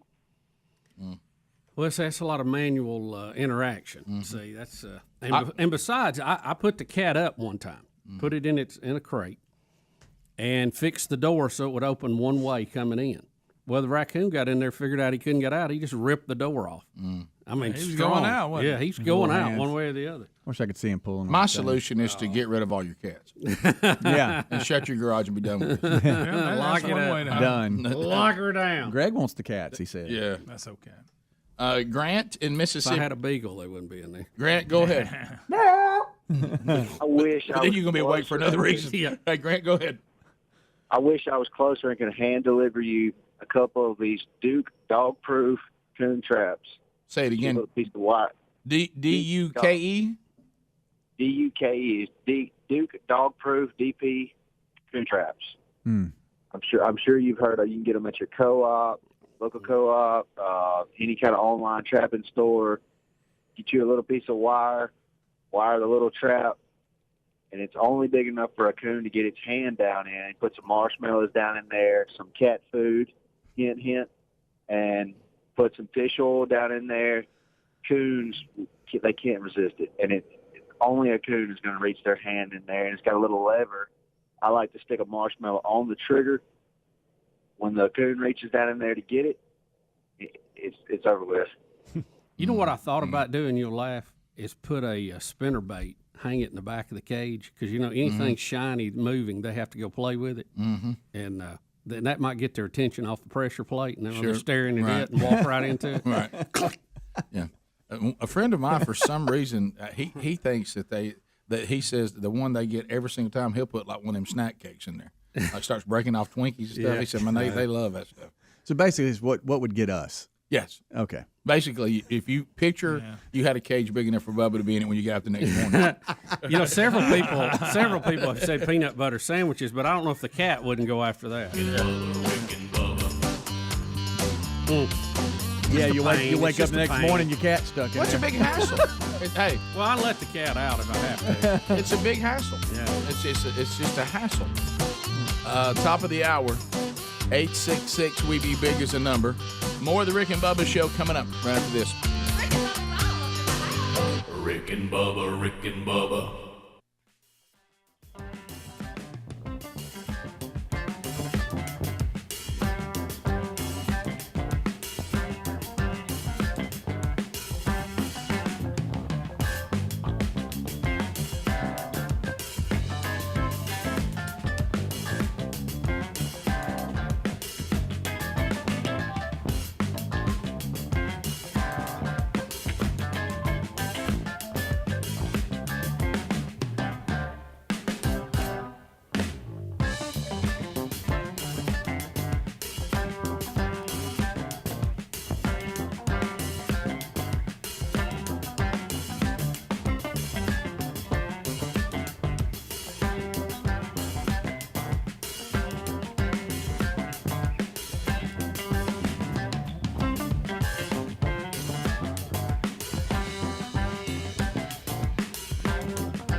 And we're back. 6 minutes past the hour. Wheel of Meat in play. Chances to win this week on the Rick and Bubba Show. Paying attention. Gang's all here. Speedy, the real Greg Burgess, Helmsy, Adler, all here, ready to go. And we thank you for being here. Interns at Rick and Bubba University, earning their degree in common sense, now a superpower. Boom Boom Bazooka, Millie Vanilli Wafer, unnamed intern. She'll get her nickname this week. And welcome back. There's Bill Bubba Bussey. Rick, glad to be here. Honored and privileged. Thank all of you for joining us. Greg, I understand you had a physical yesterday. Or did you get just blood work? Yeah. How'd your numbers look? My sugar gets a little high sometimes. How's your numbers? They look good. Yeah, Mom's worried about your sugar. Oh. Well, we've talked about it. Yeah, but no, they actually look good, but, there's maybe a little controversy here. But what do you mean that controversy? I had an idea. I mean, just you when blood work shows up, the older we get, now we've become these people that people are constantly checking on us medically. Which should tell us something. You got to bring your numbers in. Everybody's worried about your numbers. What's my numbers? Yeah. And but I'm telling you, Mom says you need to watch that sugar. Watch it. I don't even know why it's even an issue, but can I tell you this today too, baby brother? Not only you're my baby brother, you're my best friend. Isn't it best friend day? It is. It is best friend day. Or is that today? I thought you said it was today. Y'all did a little bit on it the is kickoff. today. I thought it was yesterday. Greg, oh my God! Seriously? Look, he went about 30. Talked about that he an went hour about ago. 30 minutes in the kickoff hour and didn't listen to anything I was anybody was asleep, saying. man. Yeah, he's worried about his numbers. No, they actually, Lot of but I repeating. did. I got to thinking yesterday. You're my best friend. That's why we did the whole. He's got to have you with him when he does stuff. Yeah, I remember that? I remember. It seemed like a long time ago. Now y'all made me feel weird for a minute. I thought, well, now that explains my oil change. I thought I heard y'all talking about that today. Yeah, something's wrong with But him. anyway, so tell us about your numbers. Well, they were a lot better, and my sugar gets high. So, Well, I know. Mom's worried about it. My last test, they wasn't very good, but this time it was. But me and Speedy went and ran before I went, and I don't know if somebody's trying to claim that'll cheat my test. Wait a minute, you Before the test on that I didn't day? run and then go get the test. Yeah, it I was ran and then 3 hours later I went and got it. But you ran the day of the test. Yes. Yeah, but and in his mind, he felt like it was going to better his score. Well, yeah. Did you Pretty think, good score. Did you think? Well, that's that thing you do when you go in there right before you go to the dentist and you brush your teeth like crazy. Yeah, Yeah. And you're like, wait a minute, I should have done this for the last 6 months. Look, if that messed my score up, I don't want to hear it. Everybody keep it to themselves. Yeah. Greg, you're not supposed to exercise on a day your numbers. Who said that? Everybody. Hey, 3 points better. Your sugar number look good? Yeah. It needs to be a little Greg, bit I should've- lower, but it's not. How'd your other numbers look? Oh, they were excellent. They're always good. Of course, No, they ain't always they're been not good. checking the last time they did the cholesterol. Well, I'll take a statin. Well, that's what I'm saying. Before the statin, they weren't good. No, they were terrible. Yeah, mine were horrifying. Yeah. No matter what, but one time they tried to put me in the emergency room. I was like, I'm good. Well, that's like when my sugar came back that time, that A1C, they were like, wow, that's close to a record. Greg, It was pretty high. watch your sugar. And I don't know why. I mean, I really don't have a lifestyle that would, I don't know why. I drink water. I don't know how that affects everything. Genetics, probably. It has to be. No, I've seen you and your eating buddy over here go off the rails. No, it ain't got nothing to do with Greg, it. I've seen it. You ass. Yeah, but that's like once, and I mean, you don't carry that on throughout the day. No. Greg, you know that guy that we all knew that drank. Look, I had a good number, and I'm drank- leaving it at Hey, that. the guy drank a lot, and then somebody says, I hang out with him, but I don't do what he does. So I've seen you run. Look, we'll have our moments. Hey, on Buffalo Wild Wings Day. Oh, yeah. Birthday cake days and Birthday Buffalo cake. Wild Just make Wings. sure What that- about, but what I make about sure it's Patty not- Moultrie casserole? Oh, day? yeah. Absolutely. But I make sure it's not every day. I know. Unless we have Patty Moultrie and Buffalo Wild I'm Wings just saying, in the same week. I'm just saying you're a binger. And a birthday. You're a binger. You get a little wild sometimes. If I get something that tastes really good and I start eating for taste, yeah. Ain't that more miserable than I think that's the You're only like reason I'm I swallowing. eat. I don't even know why I am. Because it tastes so good. Tastes good. Because it tastes so good. I'm so full I can't breathe. So what you did, you were worried about your numbers, so you went and ran before you test. And Well, clearly about it says, 3 hours, 4 hours before. Well, I'm going to text Farley about it. Oh, Rick. Okay, let's say it messed it up just a little. No way it was that drastic. Greg, let's celebrate your numbers.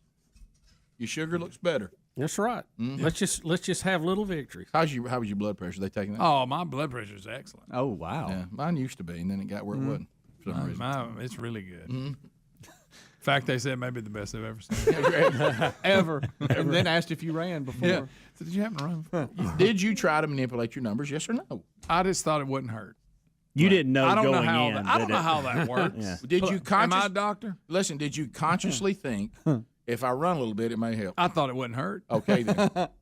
I didn't know if it would help, but I know it's better than me doing that than sitting around like eating a hamburger. Well, don't you? When you have a test coming up, don't you find yourself acting the way you should have acted? You should have acted like for the last year. Yes, it's like cramming for a test. I always felt like if the day before I walked on the treadmill, drank a lot of water, it would help. Yeah, Rick, isn't that the way we do everything? Yes. I mean, like we wait to start fixing things up around the house when we're ready to sell it. Why didn't we do that prior? Yeah. Right. I mean, it's that way in everything. But yeah, yesterday he was fired up because for two reasons. It kept him busy because he had a mid-afternoon doctor's appointment, which, when we do the live show, it's tough when we do these checkups when you have to fast because you can't do it till the afternoon, which is miserable. But unlike Bubba, what did you say? You can't do it? Yeah, he just moved his that day. Yeah, you just moved yours up. Well, yeah. I like when he claimed it wasn't going to be any big deal and they sent him back home. Yeah, actually, you've ruined it. Yeah, fasting till lunch is not really good for me. Yeah, but so that kept try doing it until about 3. Yeah, that kept Greg busy for a little bit. I'm sorry, Helmsy. I spent some time with him. Well, here's the thing. I didn't just go, I'm running today because I'm having a test. We go run about every day. Greg, why are you going to be dishonest? You Rick, I'm being slightly dishonest. It's just a click. This is a difference. Look, not politician level. You just barely cheated. Yeah. Right. Not quite. I'm not lying. Okay, I padded the numbers a little. Well, what would Dad say about it? Would he say you had an automatic gun running? But think about it, though.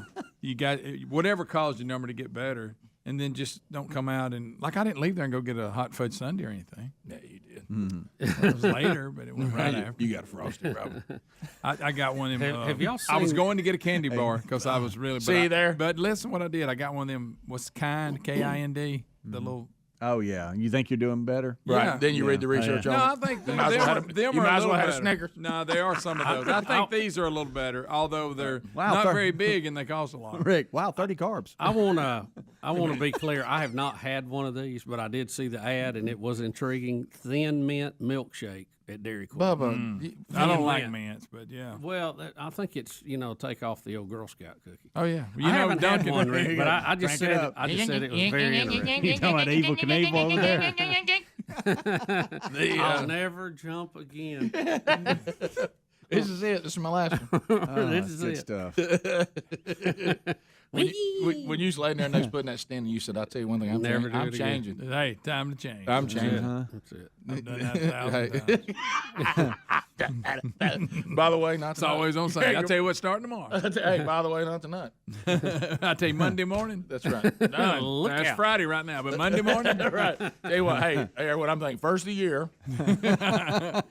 new man. Do you think all these gyms and everything they just sit there And laugh at everybody. they just count their money in January? Sure. I mean, they're just like, and they're like, I'll never see you well, again. no, I told you the time that somebody took me behind the scenes. It said, that if all the people that actually bought memberships came, we wouldn't have room for them. Yeah. We just know they won't. They won't. So what we do is lock you into a year membership, and we've already we've got the percentage of the ones that are just going to pay us and never come. I've done it. Yeah. Oh, sure. Yeah. I joined the gym one time years ago and was, first of all, they lied to me. They said it was a year and it actually was 2. So they set me up. And I don't think I went one time. Hey, I'll go tomorrow. Greg, I'll go tomorrow. Greg, I'll go tomorrow. Did you call Mama and say your numbers look good? Yeah. Because she's worried about your sugar. Well, just call and tell her. I did. She's fine. You tell her you ran? No. Yeah. She'll say, well, you cheated. We'll be back. Rick and Bubba, Rick and Bubba.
Let's go. 20 minutes past the hour.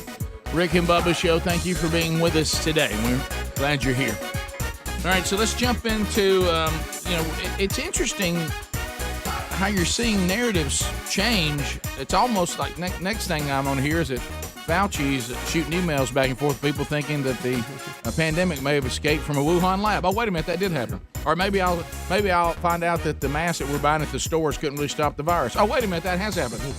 Now, the latest, Bubba, I'm watching our current administration, and they're starting to be a little mean to people who just want to come here for a better life. You know, They just want to come here for a better life. VP Harris, we can't get her to the border to look at the problem, but she's gone to Guatemala, Rick, to look at the root of the problem. Root of the problem. I could tell you what the root of the problem was before you left. Now, I want you to imagine when past administrations, especially the Trump administration, when they said something like this.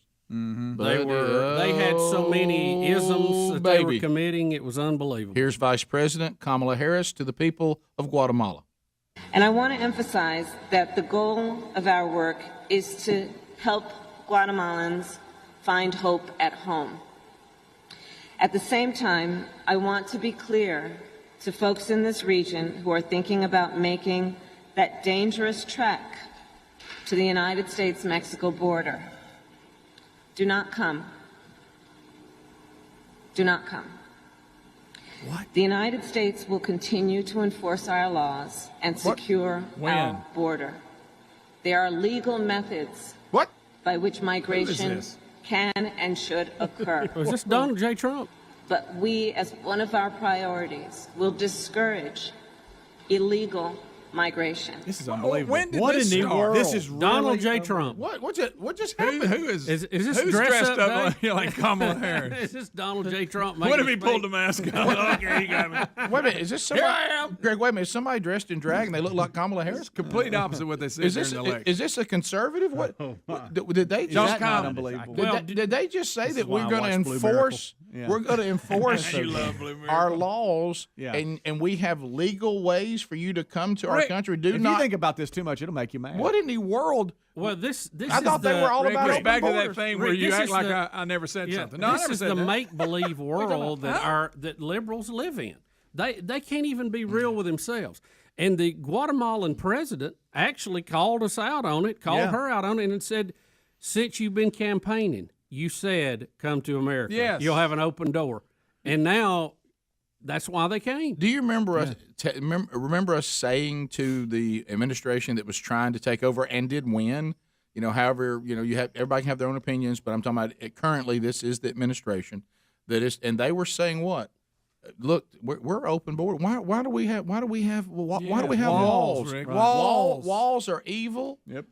You remember the whole thing? We said, well, the one thing the Constitution said that the federal government is supposed to do is protect the border. Oh, well, there you go, you racist, xenophobe, and you probably fat, redneck, you don't gun-loving, you don't Jesus-believing. My gosh! And we said, well, no, you're right. Immigrants have made this country great, but there's a legal way to become legal. Yeah, there you go again. Who are you to deny and put a fence up for people who just want a better life?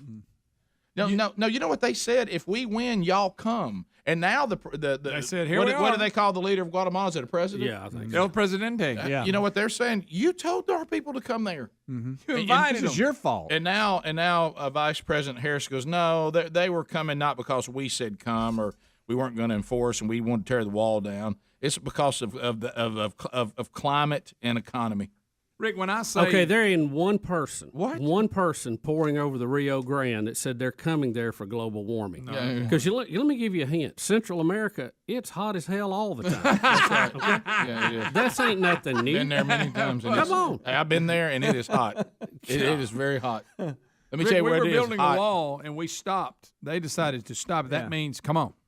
We're the wall no Rick, more. What you say gets to Central America. It gets there on social media. It gets there in radio broadcast. When the Trump administration said, you ain't coming in, we're building a wall, people said, well, we're not going. They don't need to go. And then when people said, hey, we're tearing down the wall, we're stopping the wall, come one, come all, they loaded up and headed that way. It's not that complicated. They want to come here because we have a higher standard of living. Period. That's it. You can sum up all the reasons in that. You don't have to mention global warming. I know that somehow justifies what you're wanting to do at home. But, folks, it's just a higher standard of living. So what we ought to do, what we ought to try to do, honestly, with Guatemala and other places. By the way, Guatemala's looked down on by Mexico like it's assumed we look down on Mexico. They look down at Guatemala that way, okay? Look at their laws concerning Guatemala and coming into Mexico. We'll take the same laws on our border today, but you're not allowed to do that. I'm gonna make a non-political statement about every sovereign nation. This is non-political. This is walking around chewing gum, common sense.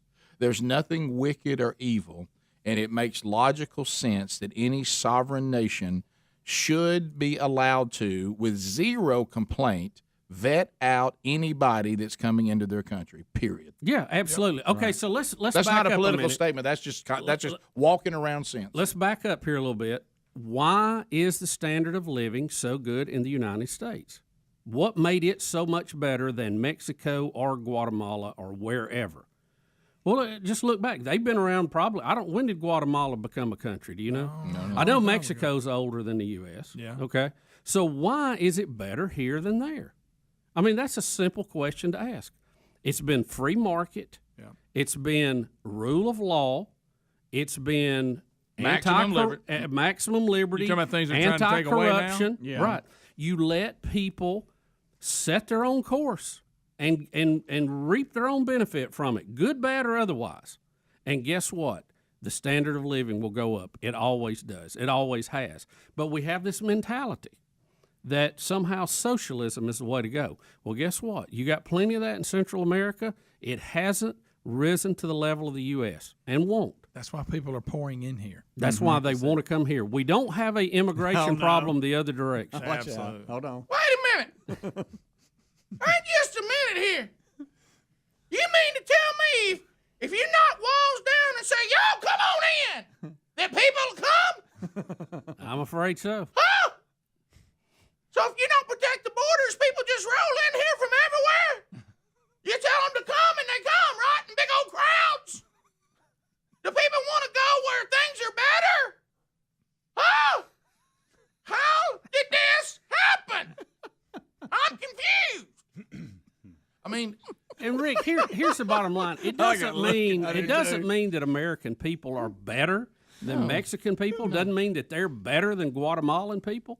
No, I mean we can't accept that thinking if we're true believers, okay? Because we know every nation, every tribe, every tongue will be before the throne on that day when you get good and faithful servant passed in. So we can't buy into the racist theories, okay, that's out there. But what we can do is say the system of government allowed freedom and allowed growth in some areas where it didn't in others. Right. That is the facts. You can't deny it. And so why don't we work with Guatemala to get rid of corruption, to have more liberty, to have less taxes, and let people go out and invent and do their own thing, and then hire people and live the Guatemalan dream. Well, it goes back to this, too, the thing that they don't want to say. Number one, they will not say that open borders do not work, okay? The other thing they're not going to say, and they won't say it, if people of color are treated so poorly in the United States of America, if you're supposed to believe that narrative, you come here, it's nothing but a bunch of evil white people who hate people of color. Why are all these people of color trying everything they can to still get here? Life and death to get here. Drag their children through the desert. So that narrative must not be true either. Bottom of the hour. Rick and Bubba.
35 minutes past the hour of the Rick and Bubba Show, 866 We Be Big's our number.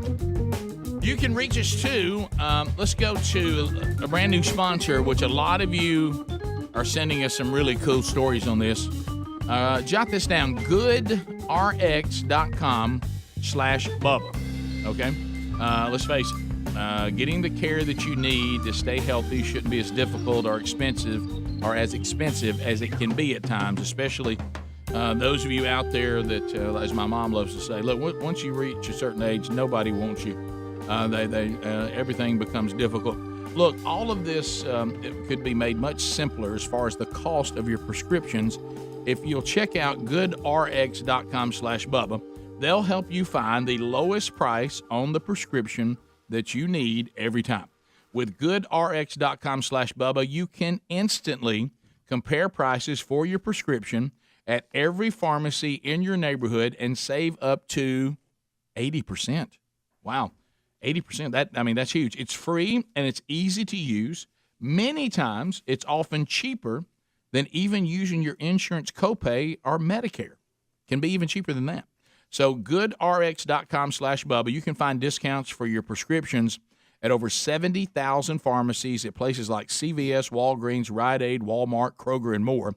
It is the #1 most downloaded medical app out there, and millions of Americans use it to get affordable health care every month. So join us and start saving up to 80% on your prescription today. Go to goodrx.com/Bubba, or you can find a link at rickandbubba.com right there under the sponsors button. So, if you're playing along at home, the current administration, when they were running, wanted to tear down the wall. They said it was evil not to have open borders, that trying to vet people at the border was evil, wicked, racist. And, of course, you don't know why these people are coming here anyway because this country is so terrible.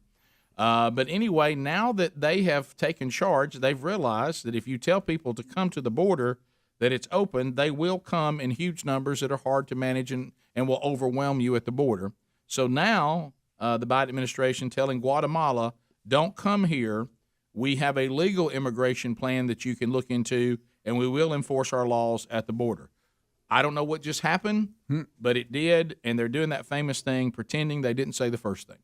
And as you said, Bubba, Guatemala kind of called us on it and said, hey, when you tell our people to come to the border, that's on you. Yeah. Well, no, it wasn't what we said. It's the climate and the economy. And okay. So anyway, so that's your update on that. So Bubba, the Team Rick and Bubba text yesterday, the group text. Wow. For some reason, wow. there was a whole the Rick and Bubba group text. You just don't ever know what's going to happen. You don't. And one of the most my battery was going dead because it was buzzing so much. Well, it was a weird combination of the USFL and the Spring League and Women's College World Series softball. Yeah, I was trying to follow it. Yeah, it was a lot going on there. It was. That email from text from somebody else that was showing. I got off, and then I remembered who it was. Yeah, that helped.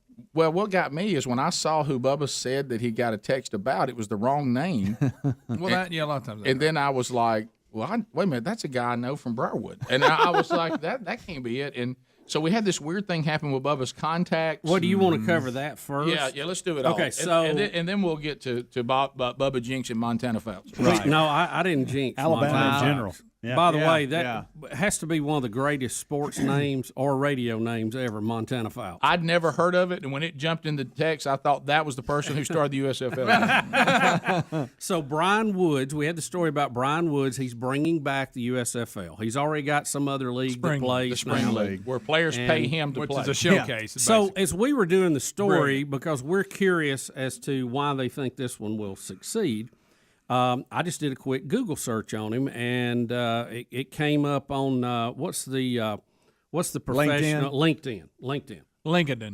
So I was looking at his LinkedIn profile, and I noticed that we had a common friend, and that was Trevor Short from Atlanta, who we worked with on several tennis promotions. And I thought, well, if he knows Trevor Short, Trevor might know how to get in touch with him. So I text Trevor, and I said, hey, your buddy Brian Woods, do you know him? Can you put us in touch with him? He said, yeah, I can. So he sent him a text, put me on the text, And I was going to share that information with y'all, so I took a picture of it and sent it to you. Was Montana Fouts on the text? No, it's a whole different topic. So when Rick last night mentioned that the picture I sent, the other person on the text name was Brian White, not Brian Woods. And I got to looking at it, and I thought, do you think Trevor sent me the wrong guy? Or text the wrong guy? And I started wondering, who is Brian White? I did. That was... So I went back and I looked at my text to Trevor, and it clearly said Brian Woods with an S. So what happened is when he sent it to me, I put Brian Woods in my address book. And I very clearly remember doing Woods because I wanted to be sure I had the Woods thing straight, which I struggle with anyway. Right, you'll add so I remember doing Woods with an S on the end of it. Well, apparently, for some reason, the autocorrect changed it to White because I have some Whites, and I may even have a Brian White in there already. Jesco White. So Yes. Barry White. So then when I went back D-Ray White. When I went back to the text, it showed, instead of a number, it showed Brian White. Right. And that was the copy that I sent y'all. Okay. So to get to Well, the is it bottom the of right this, guy or not? to get to the bottom of this, I even called Trevor last night and I said, "Hey, who's Brian White?" And he said, "I didn't send it to Brian White. I sent it to Brian Woods." So we went through this whole thing, and then I realized it was my address book that was wrong. I went back and carefully did Woods with an S again, and then it fixed it on the text. Yeah, so we're trying to get him for the Rick and Bubba That's podcast. the long story to tell you why that So was Brian messed White up. or Brian Woods, which one is starting the USFL? Woods. Okay. Well, now here's what's funny, Greg. When I saw it, because you know how we start getting tickled, and I could tell Bubba got tickled too.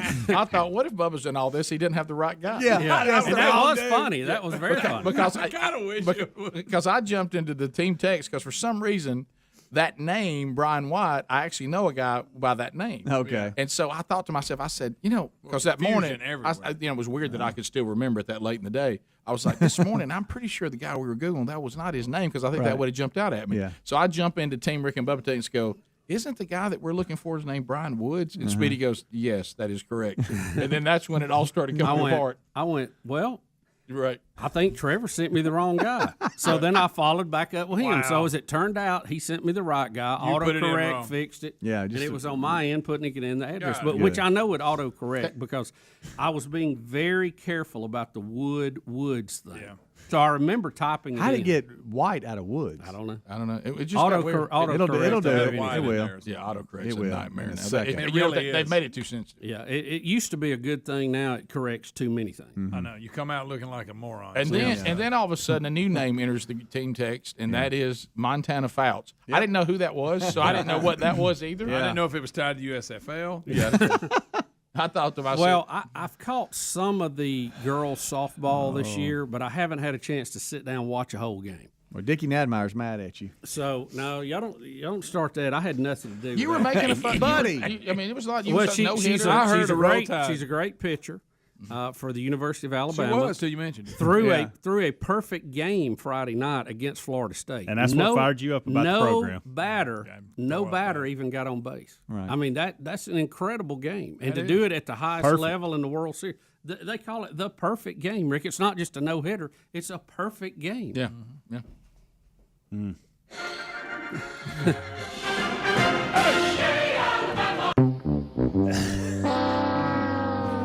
Here comes Here we go. So I'm watching the Here game comes last night, and Montana Fouts is starting game number 3 against Florida State. It's an elimination game. Winner goes on to the championship series, which starts tonight, ESPN. And man, Florida State just jumped all over. I mean, it was she did not have her best game and was out of the game by the third inning, giving up like 8 runs. Oh, so that one wasn't perfect. Far from, but what a transition! Friday night, you're not only do you win, not only do you throw a no hitter, you're perfect, and then the Florida State jumps Every day's a all new over day. you, and it is Right, and they Alabama beat UCLA 6-0, so her perfect game was against UCLA Friday night. I thought it was Florida State, but anyway, she did throw a perfect game Friday night. Right. and then but- an imperfect game. Right, and so now here come all the text Look, messages. pitching, I know I've been there. It's boy, it can never be know. it can be so fulfilling, or it can be so sad. Yeah. One extreme to the other. A tweet was sent out. Okay, who jinxed Montana's perfect game? And so now that and Mad about it. me. Hey, a little touchy. Yeah. No, y'all already started that. It wasn't me. Somebody's rump over it. I just enjoyed watching the game because Now, what I tell you, Florida State could not. They could not miss. Everything they hit went in the hole. They got 8 runs up. Alabama made a good comeback, scored 5, but came up a little short. So it was. I haven't seen that many runs scored in a girls' softball game in a long time. Yeah, you made that clear. boy, let me tell you, good night. Just because I've watched the game does not mean I jinxed it. Rick, when did we transition that Holly Rowe's fine? Right. That's when we come back. I didn't say that either. I'm not saying she's not. I'm not being mean. I didn't say that. not I said being she had mean. rhythm. I counted 22 text messages on Montana last night in the team text. Oh my gosh. I think you had that many. I think you may be stretching it. We come back. We were sent a video of Beth Mowins trying to dance. Rick and Bubba, Rick and Bubba.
9 minutes to the top of the hour, the Rick and Bubba Show, as we make our way back. 866 We Be Big. Thank you for being with us. So, and it was the strangest combination yesterday. We've talked quite a bit, and we just talked about the women's softball college World Series is down to 2, Oklahoma, Florida State, and so that has brought Beth Mowins back, and everybody blames me. Well, how does everybody blame me that Beth Mowins is annoying when she's calling the game? Because they hear you Well, doing Beth Mowins' voice. They're talking about Beth Mowins. Right. Hi, Greg. Isn't this where she started her broadcast? I started doing softball, and then I got down where I could do some football, and gosh, there's a touch. He's pulled a hammy. Yep. Somebody needs to call a timeout. So that's what they hear, Rick. Right. Well, so I'm. It was when I was doing the magical oil change that took 3.5 minutes, and I look down and I see that somebody has sent me a video, and you know how you can't believe what you're seeing. Yeah. And when I looked, I'm like, that's not Beth Mowins dancing, is it? And I was like, that can't be what it is. Mm-hmm. And I'm like, where's this coming from? And I look, and it's from Greg's wife, Lisa. Yep. And I'm like, Lisa has sent me a video, and I saw that somebody else had posted on Facebook, and I'm like, why? What is going on here? Mm-hmm. And then I find out how we got the video, and that was even weirder. Yep. Schoolmate we probably hadn't talked to, and I don't know when, Ricky Young. You know, if somebody you went to high school with and you hadn't talked to them in maybe 20 years, and their first connection to you is a video of Beth Mowins dancing. Which I kind of like it, Ben. Yeah, I do too. Thank you, Ricky Young. But he asked if I had Facebook, he's going to send it to me so I could send it to you, but I don't, so...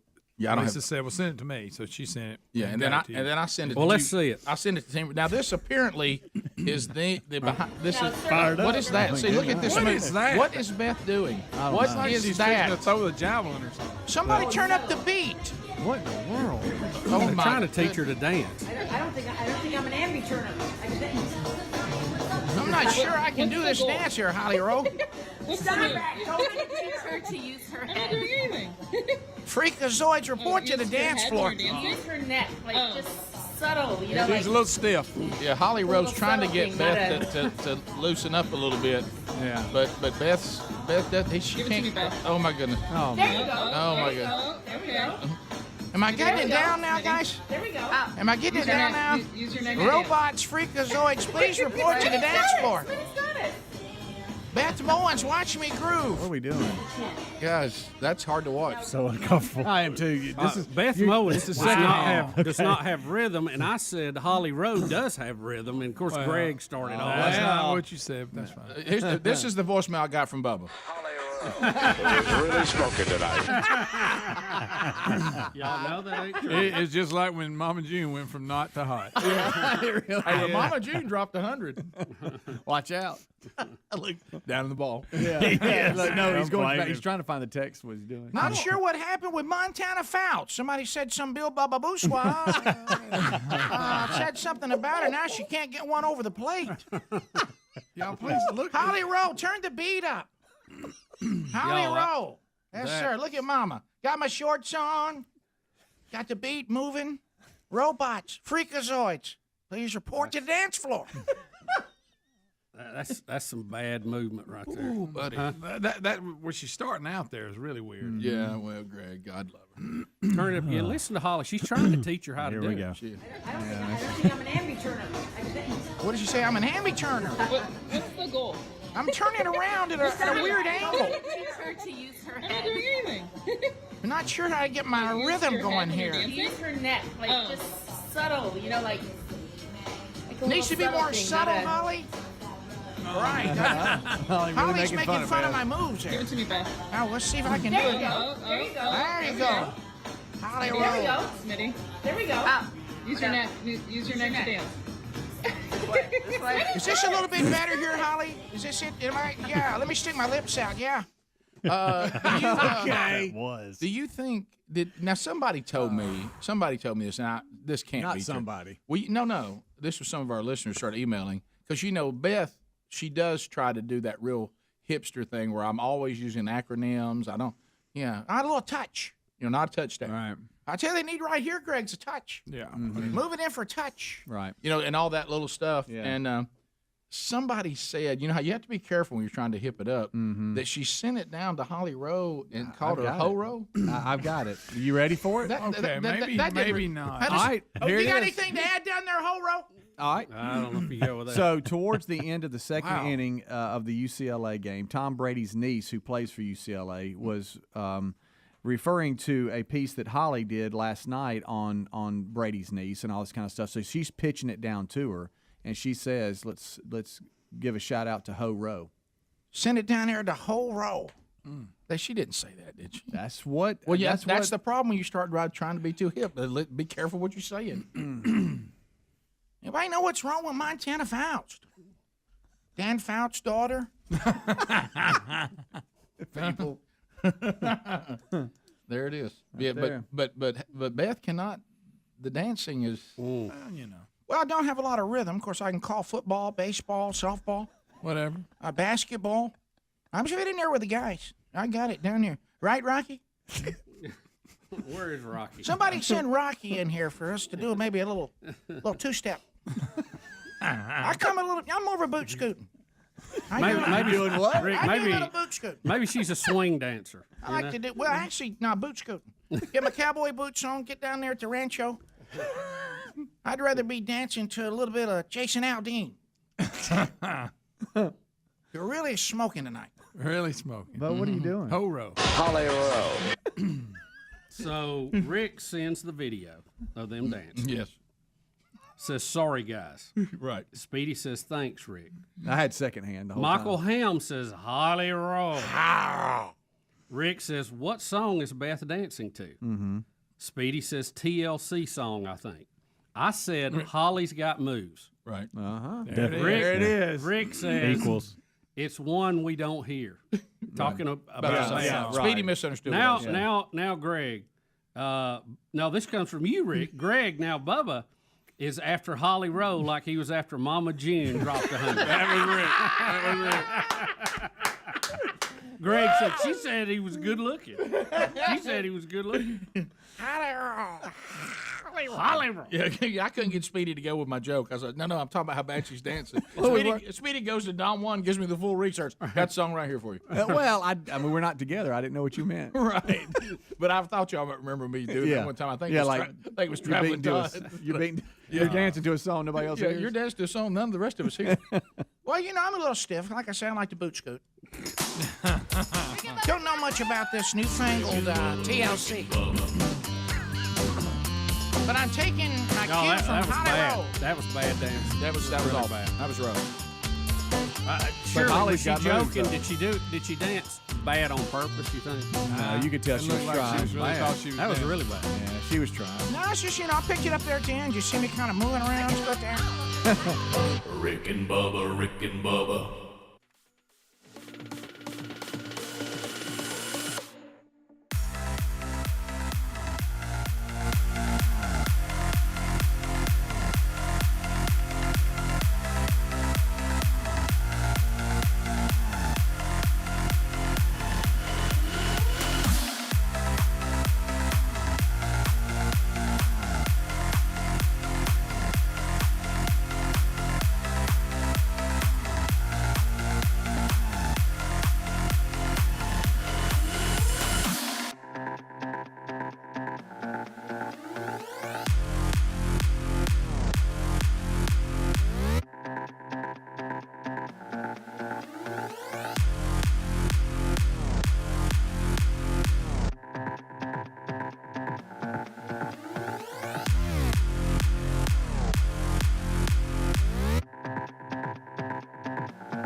7 minutes now past the hour of the Rick and Bubba Show, coming to you from the Broadcast Plaza and Teleport. Thank you for being with us. Your phone calls are coming in right now. Interns taking phone calls today. And you can roll that in right now. We'll chat with you to start this hour. Lines are available at 866-WE-BE-BIG. And welcome back, Bill Bubba Bussey. Hello, Bubba. Rick, honored and privileged to be here. Thank all of you for joining us. We'll go to Don out of the great state of Alabama. Lines available for you now on anything you want to talk about. You can get in to start this hour. Don, thank you for listening to Rick and Bubba. What's on your mind? Hey, Don or Ron? It says Don on the board, but whatever your name is. My name's Ron. I'm a first-time caller. Thank you, Ron. I wanted to ask you if that lady you were making fun of about the way she dances. Yeah, Beth Mowins. Yeah. Yeah. Did you ever consider she might suffer from CRD? What is that? Can't really dance. Caucasian rhythmic disorder. Well, I've seen it, and there's no doubt this. If I'm not a doctor, but I think the diagnosis is in. Yeah, I think you are right. Yeah. Thanks, Ron. Appreciate it, man. You just got to consider that. Yeah. Look, I've seen it. We've all seen it. Yeah, thank you. Yeah. Look. We've all been to church before and watched white people try to clap. You know, there's nothing worse if you're in a church where there's lots and lots of white folks, and you see the worship leader try to get everybody to clap. Just look around sometime. It is really something to watch. Let's go to Paul in Missouri. Paul, go ahead. A road tide. A road tide, Paul. Were you named after Paul Bear Bryant by any chance? I wish I was. But no. Yeah. 21 years married to my wife, so I'd like to happy anniversary thing. 1, 2, happy anniversary, baby. I got you on my mind. Go ahead. And did you hear Beth Mowins say the big girl was moving? Did y'all hear? Did y'all see the big girl made a big play? Or something somebody said that. Bubba, girl comment. Yeah, Bubba said that. Was that the comment? Yeah, big girl right there made a big play. Now, somebody called here or something said it yesterday because I didn't hear her say it. Correct. Yeah, but wasn't that the phrase they said? Yes, that's correct. Yes. Yeah. So, I didn't hear that. Did you guys? No. I didn't hear the broadcast. I remember the caller. Hey, it's a slow grounder. Oh, there, we'll throw the first. She got her. That's a big play by the big girl. Right, Horo? Okay. Wow. Okay. According, you worked it all in. I can't get mine. This is about to not be legit. But Marie in Huntsville, go ahead. Well, I was just wondering, considering what Ms. Harris had said, whether or not ICE and Border Control had got the memo that our border was closed. Yeah, well, they're not letting them pick anybody up. It seems like they're trying to tell two different messages. Yeah. This the Biden administration, they're all over the road on the border right now. It's open, closed, not going to enforce the laws, now going to enforce them. You're right. We need to get the message to, they've demonized Border Control and ICE. Do they need to have a new memo now? Yeah. Go back to doing your job again. And by the way, don't tear down the whole wall. Let's go to Chris, Pensacola, Florida. Chris, go ahead. Biggins, it's been a long time. Hey, glad you called, buddy. Hey, I'm sorry, but the video of Beth Mowins dancing looks like she's trying to mate with a duck with those lips stuck out, her bobbing back and forth like that. Just like she's trying to mate with a duck. Oh, wow. My goodness. Wow. Okay. Right there. Drastic. Yeah. This is what ducks do when they're looking for a date right here. Watch this. Duck, goose. Yeah. Oh, my goodness. Yeah. Wow, that's rough. Yeah, there's no doubt. I'm not sure whether – I don't know that I've seen anyone – I mean, like she needs to stretch or something. I mean, it's like she's a little stiff. Well, she's going over stats and lineups, and maybe she needs to drop that and hit the town one Never night. claimed to be a dancer. Just tell you I can bring you play-by-play like no other. Probably headed straight to the play-by-play Hall of Fame. You hide and watch. I know. Yeah, man, I can assure you that's coming. Yeah. I don't even know how this is possible if the interns have answered two lines at the same time. Yeah. It seems impossible, given the there's only one receiver in there. Clyde in Butler. Clyde, go ahead. Good morning, Biggins. How y'all? We're good, man. Hope you're okay. Hey, Is there by any chance you're in Greg's Aunt Martha? Is she the kid of Dr. Anthony Fauci? Because they sure sound a whole lot alike. What's problematic? It's problematic. Wuhan mass problematic. Yeah, they need to keep up everything Yeah, until you- it's all clear. Yeah, it's all clear. It's clear. It's problematic. Problematic. Yeah, they're the same person. You're right. But you can't kiss anybody with that mask on. Maybe that's why he's It's not quite to Aunt Martha level. It's about a 7 on the way to Right. 10 to Aunt Martha. Yeah. With no smoking in between. No, it was a bat. But the old bat thing, before we went from there's no way, no how, right? It came out of the Wuhan lab to everybody. Well, I guess that is a possibility. You talking like we were saying in the beginning? We were told we couldn't say that. Yeah, well, really, if you think about it, what Vice President Harris said yesterday about the border is what the previous administration was saying. Exactly. And same thing with COVID-19 right now. It's the same thing. Well, remember we told you on this show, and it's only getting worse. Bubba and I talked about it even before the show today. We are living in a fake world. Nothing is as it seems. No one, when they say anything, it's hard to find anybody anymore that is saying something and they sincerely mean it.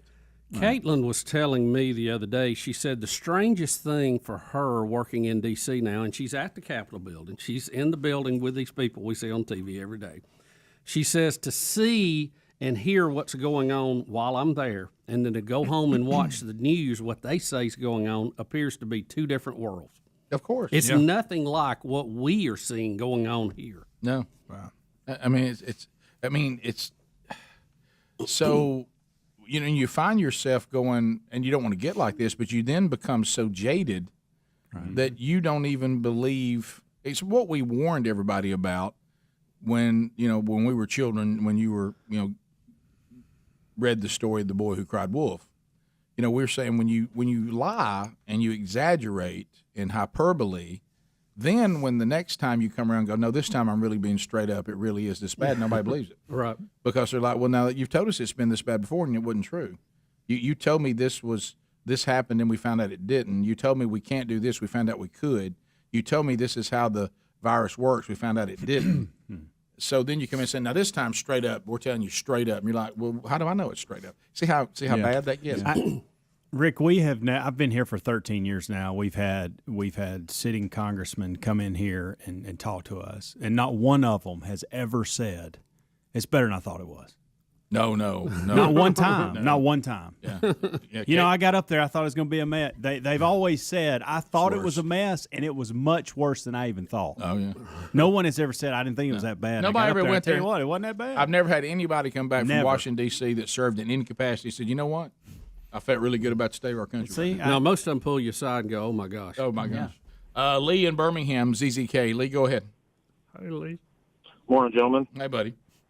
Hey, I know we about beat Beth Mowins half to death here, but I think there's one comment that got missed, and if you covered it yesterday, I apologize, I missed out. But right before she jumped on the big girl making the big play, if y'all didn't catch it, before they were talking to the coach about he had a come to Jesus meeting with the team, and then they were repeating that conversation, and she said that they had a come to you-know-who meeting. And I thought it was very interesting that she couldn't even bring herself to say that. So you missed that one. That one's I did. Yeah, I know. Yeah, you know who. Who? Don't want to say the J word. Don't want to upset anybody. You know who. Yeah, it's okay to.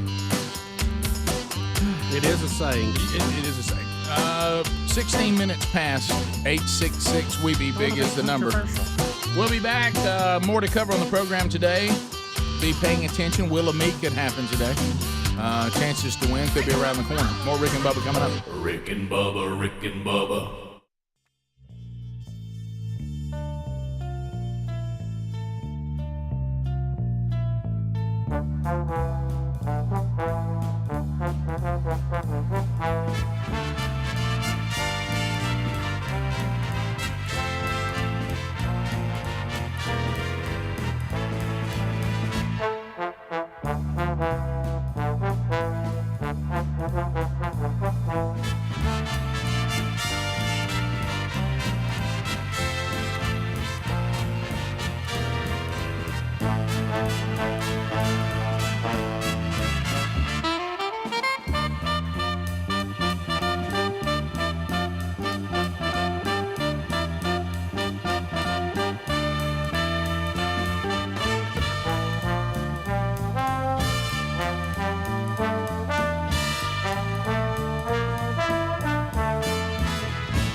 21 minutes past the hour, the Rick and Bubba Show.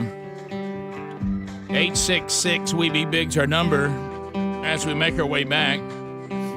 Continuing with some sports stories, looks like that the Crimson Tide, they may have lost in women's softball, but had a great season. But they do celebrate something today. They have Nick Saban.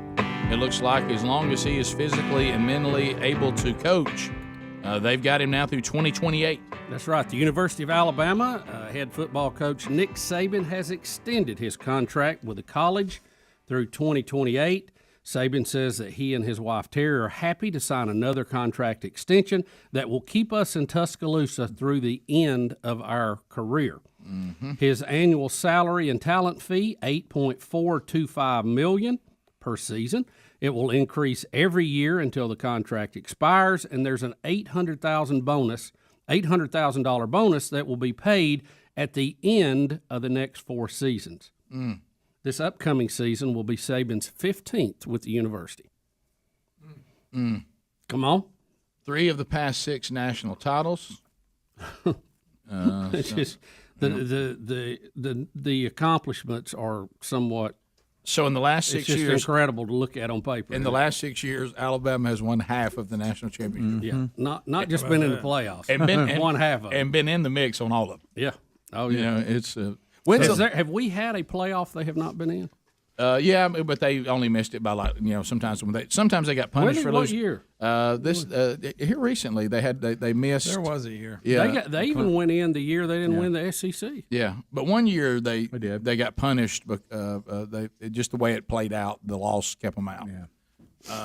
But anyway, it doesn't matter. What I'm saying is think to yourself, if you're a college football fan, how long it has been since Alabama had a season that did not have them in the hunt for the national championship. Let me give you a couple other numbers here, Rick. I can't remember. No. Let me give you a couple other numbers here, okay? Let's. There's teenagers right now that's all they've ever known. His overall record at Alabama is 170-23. That's a 881 winning percentage. Good gracious. Okay, and that's playing in the SEC West. Yeah. So okay, known as the grinder. Yeah. Wow. How many wins? And since he's been there? 170-23. But it is an 881 winning percentage, almost 9 out of every 10 games. Mm-hmm. His 6 national championship teams with Alabama have gone 21-2 against top 10 opponents, and Alabama has been ranked number 1 in the AP poll for at least 1 week for 13 straight years, surpassing the record of 7 established by the Miami Hurricanes in 86-92. Guys, now get to Rick. One more. Listen to this. Going back to the start of the 2014 season, this is unbelievable. Nick Saban is 59-9 against SEC opponents. 59-5. I'm sorry, 59-5 against SEC opponents.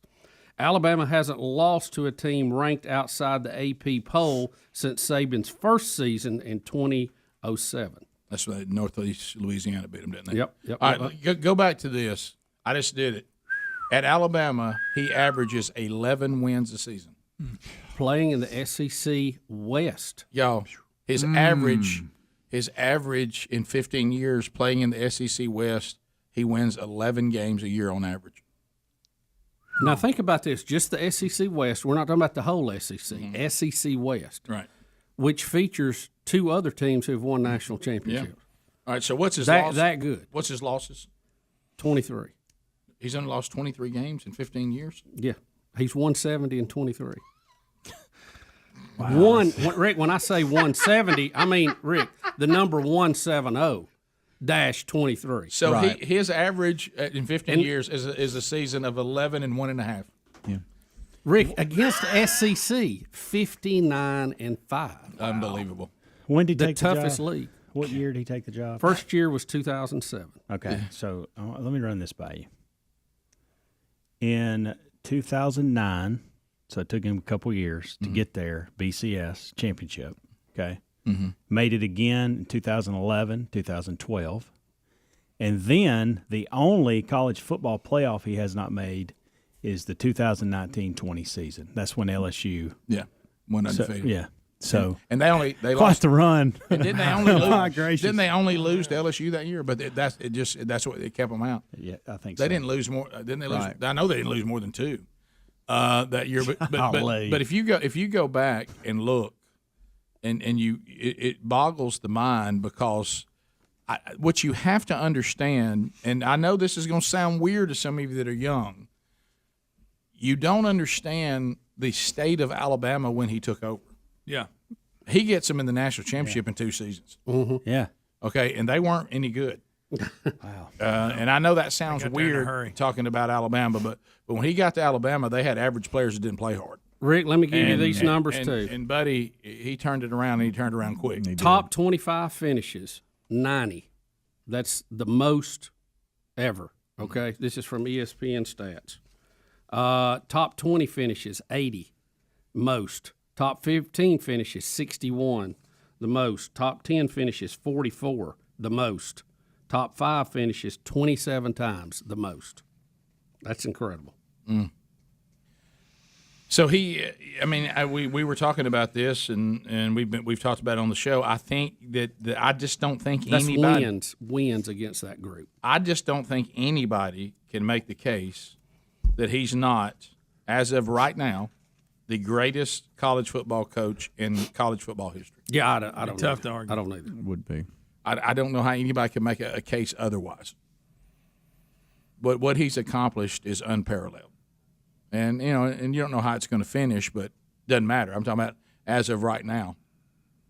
I'm just talking about as we sit here right now, he's worth every dime. And then you look at the draft, the first rounders just this year, and what he's producing is it really is remarkable. Mm-hmm. Well, that's another thing that's good though, because Alabama and I don't know the percentage on this. I don't know. It may be impossible to do it. But under his leadership, it rare is the 5-star that does not live up to the hype. Yeah, they rarely miss. There's a few. That's right. But they usually vet them out pretty good. There's been some exceptions, but you see some schools will sign a 5-star and it's like either they thought he was a 5 and he really wasn't. They vet them out pretty good. They do. Yeah, they don't miss on that too much. But they do every now and then, but it's not often. And if they do, it doesn't other matter. schools miss. Did you hear me? Miss a lot more. Did you hear me? If they do, it doesn't matter because the ones they got right still make it happen. What he did in his second year may be as impressive as anything. That's what I'm based saying. off what you're saying, he went 12-2, 8-0 in SEC, and they were terrible the year before. and 7-6. Wow. I think. Yeah. Wow. That him walking into your field house makes a big difference. Yeah. Bottom of the hour. More Rick and Bubba coming up right after this. Rick and Bubba, Rick and Bubba.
35 minutes past the hour of the Rick and Bubba Show. 866 We Be Big is our number. Thank you for being with us. Cord Buddy is back. Cord Buddy is back. What a great idea. You might have seen this when it was on Shark Tank, and it went on to be, hugely popular. We welcome back our buddy, old Travis Perry and the gang at Cord Buddy there in beautiful Dothan, Alabama. And what is the Cord Buddy? Well, if you've ever tried to play guitar and you wanted to start the process of learning to play, most people quit because it takes too long before you're actually making some music. But with Cord Buddy, you're strumming and making music day one because the Cord Buddy attaches to the neck of the guitar, and it has buttons on it that hold chords for you. And then as you're having fun with the guitar and you're playing the first day, as you're learning to make the chords yourself, you just take these buttons off, and it's like training wheels on a bicycle. And now you're playing on your own without the use of the Cord Buddy. Now, they've got some cool packages that we've put together, but you will be playing the very first day. If you can press a button, then you can play guitar. It really is that simple. So if you would like to get yours now, you can just simply go to cordbuddy.com. That's cordbuddy.com. Look at the different packages they have there. And you can do this and get your Cord Buddy for less than $50. Cordbuddy.com. There's also a link at rickandbubba.com under the sponsors button. Good to have them back on the Rick and Bubba Show. So Rick and Bubba University, we opened campus back up, and the students are back in class. We have already rolled through naming some of our 5 interns. We've named 3 of the 5. We have the winner. We have Bazooka Boom Boom. Boom Boom Bazooka. Boom Boom Bazooka. And then we have Millie Vanilli Wafer. So now we will we'll go to the 4th intern today. And it's time to get a name, Rick and Bubba audience, to Carly Lloyd. Hey, Carly, welcome to Rick and Bubba. Hey. How are you doing? I'm good. Oh, well, it's so great to have Carly, you. don't be bashful. Don't be bashful. Now, right out of the gate, are you currently dating one of our former interns? I am. Okay, Yep. and that was intern who? Happy Gilmore. Happy Gilmore. Okay, all right. So did he talk to you about what it would be like to be here? Yes, he did.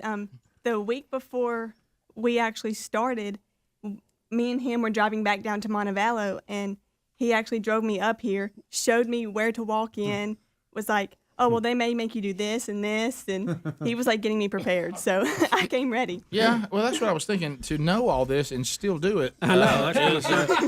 That's so I'm not sure if you're a so glutton how for long punishment. have y'all dated? Were you dating when he was an intern here? Yes. Okay. Mm-hmm. So how long ago was he an intern? He was in the group that got caught up in COVID. Oh man, Yeah. I hate that. He didn't get to finish. Okay. All right. So let's see if we can find some stuff that would help with getting you a nickname. I see here you have been on a competitive cheer squad. Yes. At the University of Montevallo. So you still do competitive cheering, or just did it in the past? I actually just graduated, but I cheered all the way from 3rd grade all the way up through high school and in college. Oh my goodness! You know, Carly, you seem a little like bashful to be a competitive cheerleader, because I always think of them being like in your face. Oh. Like the movies. Do you think but you seem very quiet, and do you turn it on? That's when what the I was about music to say. hits? Do you think it's she has this laid back personality? She hears the music. Yeah, she crosses the line. It's on. And then here we go. Yeah, I am pretty quiet, but it's just something about like cheering. It's just like a different switch goes off. There's Carly the cheerleader in a competitive cheerleader. Then there's Carly the laid back person who I got you. Okay, 2 different personalities. Bubba, look at this. Look at this. 12 years of tumbling. Wow. Can play the bass guitar and banjo. How about that? Banjo. Placed Boy. first place in string instrument solo with her banjo and on a competition Carly. called TNT. We gotta hear some I gotta banjo. hear a little banjo. I mean, absolutely. How did you come in here without your banjo? I don't know. I mean, You gotta bring it one day. well, you got to bring that one day because we got to hear All you right. pick. Do you play often? I did when I was in high school, but once I got to college, I got so busy with school and with cheer that I kind of slowed down a little bit. A cheering banjo player. You just And don't. What high bass, school too. did you go to? Where are you from originally? I'm from Coleman, but I went to Fairview. Bubba, Home of the dancing. Bubba, this may be one of the easiest When I say easy, I guess it won't be. We're about to be overwhelmed. You ready for the next? I mean, it's just You ready for the next interesting fact? hit me. I don't. Right have, now, we have dated former intern Happy Gilmore. Right. Is dating. Competitive cheer team. Okay. Plays bass guitar and banjo. Won a banjo competition. Okay. Are you ready for the next one? Has performed as a magician's assistant with Latham's dazzling magic. Did he saw you in half? No, but he did put me in a box and put like swords all in the box. Oh, tell us how it works. No, can't do that. Oh, come on. She We wanna worked. see the mask Bubba, again. she also handled the doves and rabbits that were used. Oh. Fun fact: the rabbit that I got to handle, I found out I was allergic to it. So. Okay. Fun fact. Start sneezing during the act. Fun fact. Yep. Bubba, Carly, that's a lot of stuff. We've got there. banjo playing. That's We've got that's- magician that's assisting, impressive. competitive cheering, Good intern night. dating. Bass thumping. I mean, we've got it all. Slapping the bass. slapping the bass. Slapping She the came bass. She came from Alabama with Picking a and banjo on her grinning. knee. Yeah. I mean, this I'm a is. picking and I'm a grinning. So there we go. Picking and grinning is a good one. That is a good That's one. Slapping the bass is a good one. Now, did your dad send us a Susanna. picture? It may have just come to That's a me good of one. you when you were like 12 or 13 in the golden ticket seats. Yeah. How He old were probably you did. then? I It don't may not have been remember. that far back, but It's been several years ago, but okay. yeah. So, Carly, you've listened to the show. Do you actually like it? Yeah. I mean, Yeah. Okay. I listened to it for a while with my dad. So. All right, here you go. Here it is. I'm gonna send this to Adler so y'all can. She must really like it because sometimes people get here and they don't know anything about it. Right. She has been told everything you could possibly ever be told. She's been here as a kid. She's dating somebody that's already interned, and she still came to do this. So she doesn't come in here. She comes in here with her eyes wide open. That's it. She knows it all. All right, so. They are flying. Well, in. look at all we got to Guys, work with, guys. I mean, They we've got are- a ton to work Instead with. of Susanna, Rick, what if it's okay, Susanna? Okay, You know, Susanna. okay. Here you go, Rick. Ready? There we are. Okay. Here's the There they picture, are. the Look at family that. picture. Look at that. Now, how far back was that? Do you think? How old were you in that picture? 8th grade, maybe. Okay, wow. I wonder what I did with that shirt. I guarantee whatever I had on that day, I don't still know where wear it. Yeah, Rick, Yes. Rick, I still wear the one I got on. Yeah, I know. Rick, you know what that looked like there? You came with a shirt on that you didn't like, and I you found that in your closet. Found that in the closet. You're probably right, by the way.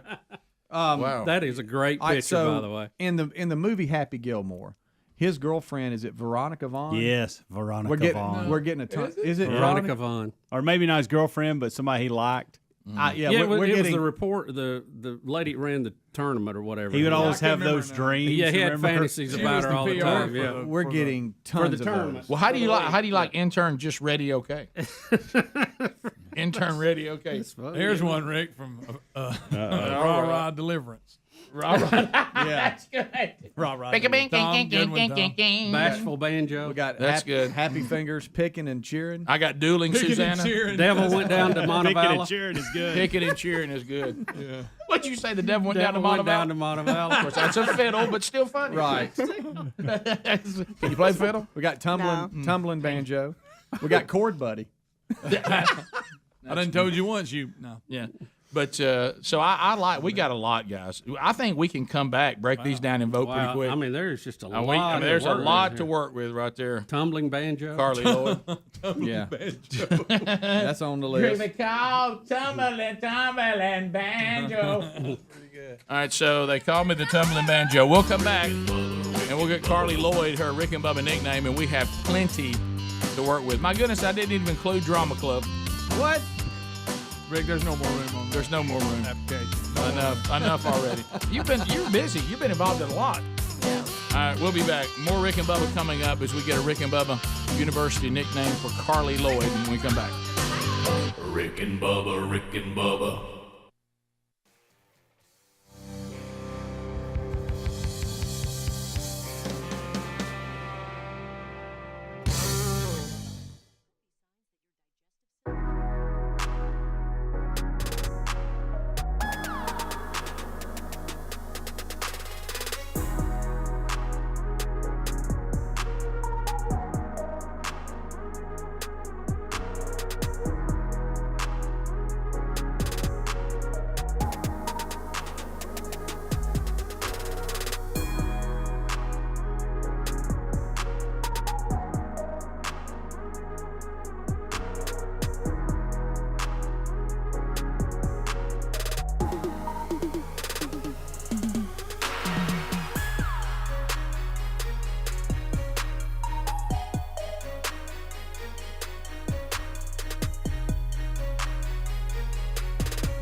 10 minutes to the top of the hour of the Rick and Bubba Show. 866 We Be Big is our number.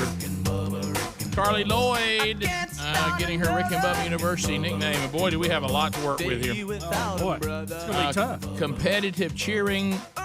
Dates former intern Happy Gilmore. She plays the banjo. She plays the bass.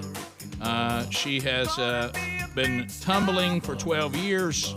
She is a magician's assistant. If you ever saw Latham's Dazzling Magic, she was there. She was the girl in the box with all the swords. That's right. So we've got a lot of intern names coming in. So let's narrow it down. Yeah, there's some great ones. And that trick always makes me nervous when they put the swords in. Does it you? Yeah, it does. I'm like, oh gosh, I just hope you don't hear because you've seen too many like of those detective shows where somebody, took the fake one and put a real one and they kill somebody. Yeah. Oh wow. Yeah, you don't want that. Scream out just to scare everybody. Yeah. Did you ever scream out just to scare everybody? That's a good one. All right. So, I mean, if I hit get mail, I'd have 20 more. So I'm just going to go with what we got so far. All right. We got Shy Carly, play off iCarly because she seems a little shy. Mm-hmm. We have Deliverance because of the banjo. Right. We have Picking and Cheering. Write that one down. like Pull that that one out. I Pull like that that one. one. All right. We got Picking and Cheering's good. We got the most interesting intern in the world. That's good. We got Banjo Copperfield. We got. How you like that one? We got. It made you laugh, didn't it? It's funny. Pull that one out. We got Tumbling Banjo. We got Chord Buddy. We got Sling Blade. We got Sling Blade. We got Strumbling Tumbler. We got Ready Okay. I like that one. Okay. We've got Magic Banjo 5, 6, 7, 8 because all cheers start with that. Right. I got you. We got Happy Fingers and Banjo Fingers. We got Cheer Billy. Oh, Cheer Billy. Hold on. Easy. You're in the high grass. Cheer Billy. Back. Stop it. Houdini. Okay. Cheer Billy. I couldn't read my own writing. Okay. I was just scribbling. Abraca Banjo. Too hard to say. Cotton-eyed Carly. That's pretty good. Magic Picker.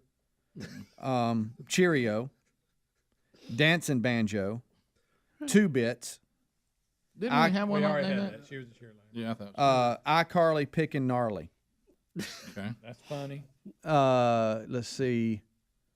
Is there another one? A lot of plays off Happy Gilmore. Yeah, We're getting okay. a lot I of think Veronica's because Yeah, of, I don't follow that one. I'm not saying that's not. it's a good just one. the I girlfriend just of don't- Adam Sandler in Happy Gilmore. Yeah, I just don't get that one. And since she's the she was I the see how we're girlfriend getting- of intern Happy Gilmore. I Did see you how get we're- bass Slappy Gilmore? Yeah, there's a lot of them. There's a lot of basing and slapping and Gilmore. How do you like just slapping the bass? Since she plays bass, I know that's a famous line, and there was one in here that was pretty, and I'm trying to find it, and it was like was it Banjo Copperfield or something like that? Yeah, I got that down here. It's Banjo Copperfield. Yeah. Let's see, That what was- else was it? Dueling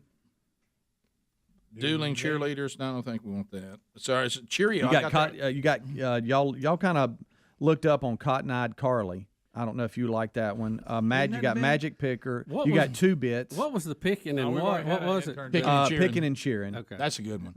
Picking and spinning. You guys kind of said Deliverance, Picking and Cheering, Banjo Copperfield, Ready Okay. Mm-hmm. I like all those. I don't know. Oh, and Slapping the Bass. I like all those.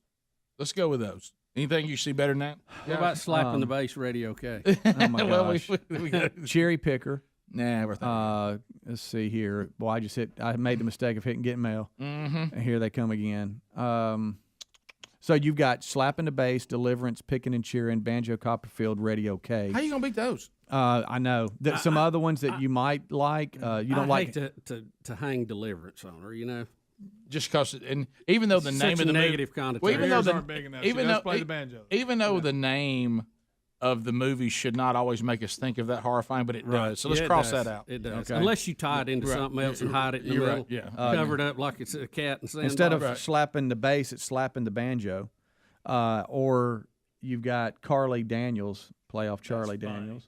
He's a fiddle player though. I have for some reason, I don't know. Sometimes when we use part of their real name, it's something I don't like as much. Right. Yeah. I see where you're coming Yes. All right. Let's go to votes. Okay. All right, so take deliverance off. All right. Done. And just leave slapping the bass because that's the phrase everybody knows. Rick, here's a good one. To heck with my son, marry me. Bashville banjo. We're done. Okay. All right, I'm not going to get mail anymore, so stop sending them. Okay. All right. So we're good. Slapping the bass. I can tell when the audience is giving us their best shot. Mhm. You know, Now they're just slapping the bass, picking and cheering. Tell me if you want more. Banjo Copperfield, you do want that one? yeah, I like that one. And Ready OK. Those are all good. There's the big four. That's four. Say them again. Slapping the bass, picking and cheering, Banjo Copperfield, Ready OK. All right, that's it. What about Radio OK, Suzanne? Hey, Rick and Bubba Show, what's your vote? Brady. Slapping the bass. Slapping the bass. Slapping the bass, man. Let's go to Tina. Tina, which one you voting for? Banjo Copperfield. Banjo Copperfield. Thank you very much. Hi, Rick and Bubba Show. Which one are you voting for? Banjo Doo-Doo.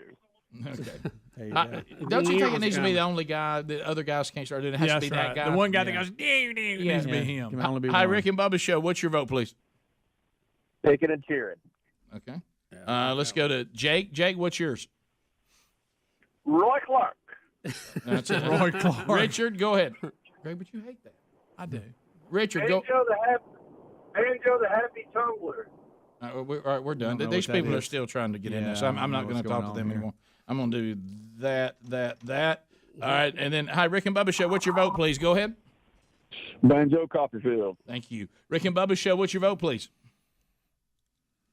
Lost that one. Rick and Bubba Show. What's your vote, please? Banjo Copperfield. All right. Hi, Rick and Bubba Show. What's your vote, please? Pick and Doo-Doo.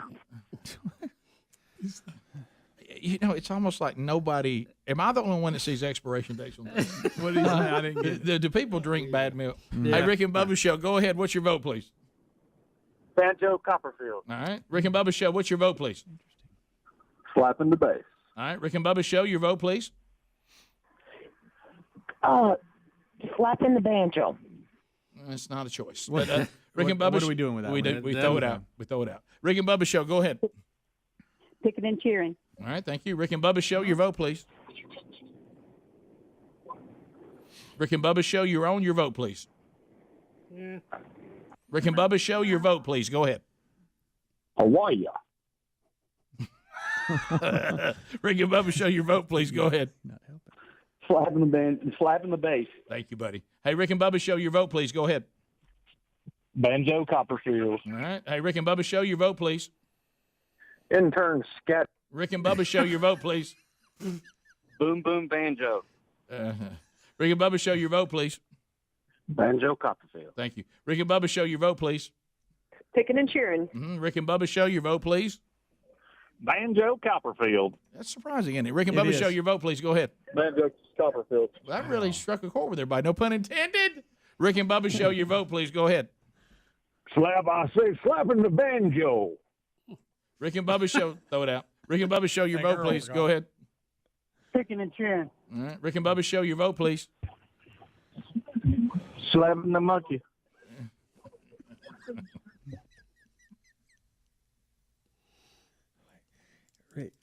Turn it back on. We'll Hit bypass again.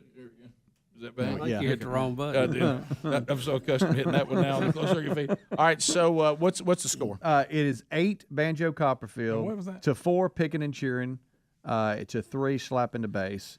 Radio K has none. All right, so really it's not even close. So it's Banjo Well, the staff Copperfield. could still throw it off. well, we don't have considered time. it We effort. can come back. We'll never get around unless we do it real quick. So 8-4-3. Adler, what would you vote for? Slapping the bass? Slapping the bass. All right, so I don't know where Helmsy is, is. but No idea. Speedy, your vote.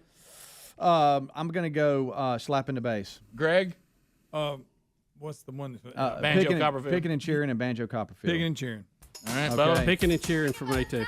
I was going with picking and cheering, but I don't think that does it. No, it loses by 1, but we don't have Helmsy's vote. All right, we'll have to get Hamsey's vote when we come back. All right. And Hamsey's vote come back? And then if it ties, it'll go to a caller, and we'll Yeah. do a number between 1 and 10, and you'll tell me, and I'll answer that line, Yep. and that person will decide. So, but if Down Helmsley, to the wire. but if Helmsley goes with Banjo Copperfield, it's over. Right. All right. Or even if he goes with slapping the bass, it's over. That's true. Top of the hour. Rick and Bubba.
7 minutes now past the hour from the Broadcast Plaza and Teleport. It's another Rick and Bubba show. We thank you for being with us. Much to do going forward on the program. Speedy, the real Greg Burgess, Helmsy, Eddie Van Adler. The gang is all here.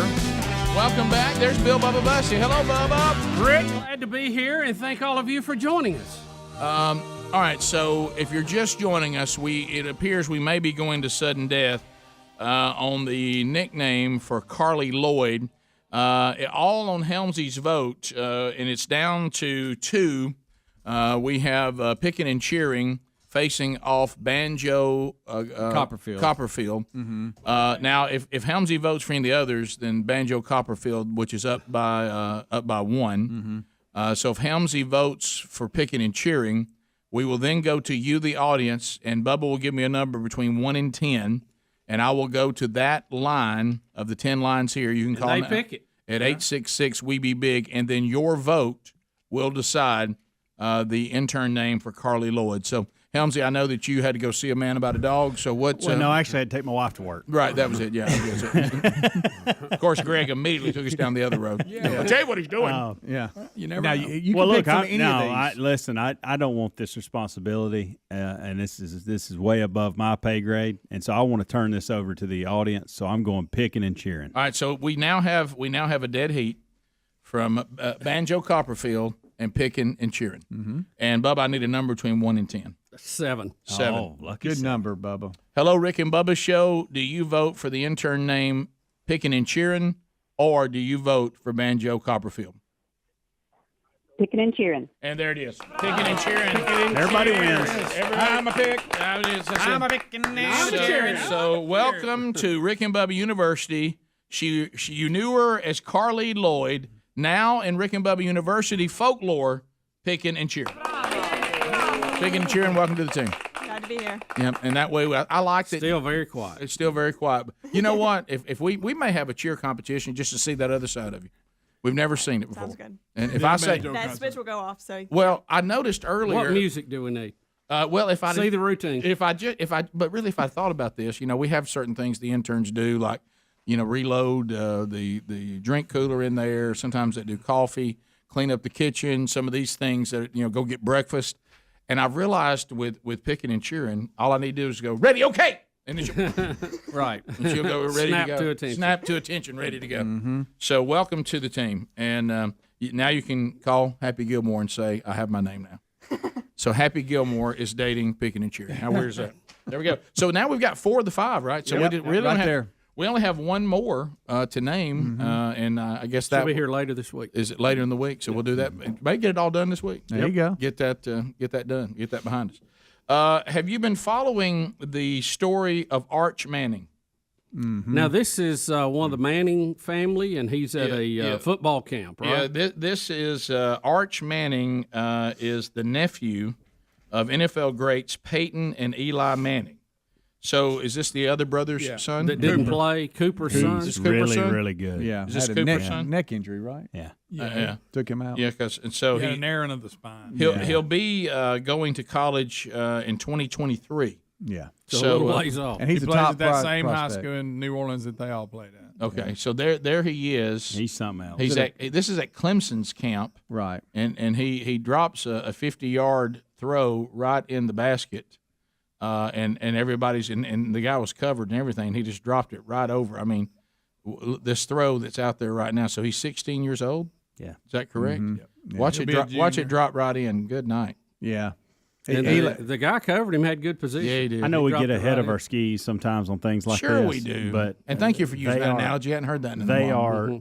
are they are predicting that he could be, as far as collegiate wise, as better than both of them. Well, and we always say I know. we I know, always I know. Watch it. Well, he's got access to a lot of knowledge. He does. Well, He does. you know what I Obviously got like some about skill. the way he throws that, like you said, Rick, he does drop it in. I see too many of them try to throw it on a rope to show everybody how strong their arm is, Yeah, and let that you thing- can't get that ball in unless you come down with it. Right. He's got a few game highlight films out there. Just take a look at it. It's a different. It's different. And Period. The way I mean, he throws it, he lets him run under it, which is what you got to do. Of course, he throws it 50 yards in the air like Yeah. that. Like, Oh, yeah. I mean, Yeah, Look, he he's chunks young. it. He's going to get. Yeah. He's still got that young his body. He threw it on an arch. Of course, we don't know about injuries and all that. Yeah, sure. You don't know. I mean, you got to stay healthy for two more years in high school football. Yeah. There's no guarantee that'll happen. But no, Eli Manning, because Barstool Sports and others were tweeting this out. Barstool. Man. Barstool Sports. Good night. Say that quick, Good too. night, 3 times. Barstool Sports, Barstool Sports. Say it fast 3 times. I said fast. I told you to get off Granddaddy's medicine. Eli was like, I taught him everything. They're having fun with how good he is, basically trying to take credit for it, which is pretty entertaining. But in the 2023 class, he's, as Helmsy said, he's on up there. Well, now, that receiver he was throwing to is a top prospect as well. Looks like it. Will he go to Ole Miss? Or where will he go? Or Tennessee. Will he do something different? I mean, obviously Clemson. Can I tell you one? Peyton, of course, He'd probably go to Duke. Had a great career. He's done all he wanted to do. But I'm going to tell you, one of the funniest things to me was him on Saturday Night Live when he was on the playground dogging those kids. That was one of the funniest things I had ever seen. In his commercials. Yeah. He's really good at it. Because he's such a nice guy, and he was out there just dogging those kids, drilling them.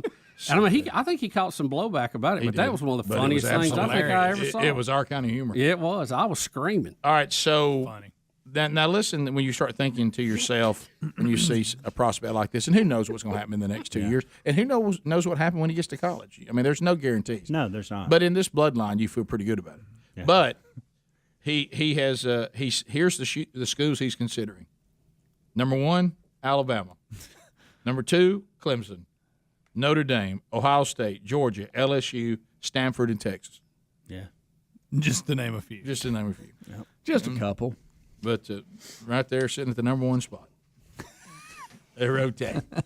I saw there was a recruiting and I know story. it's just a list in alphabetical order. There was a recruiting story about a kid out of California the other day I was reading, and I don't quote me, but I think in the article they said he had 200 offers. I mean, it was like every college Division I had offered him, and a few others.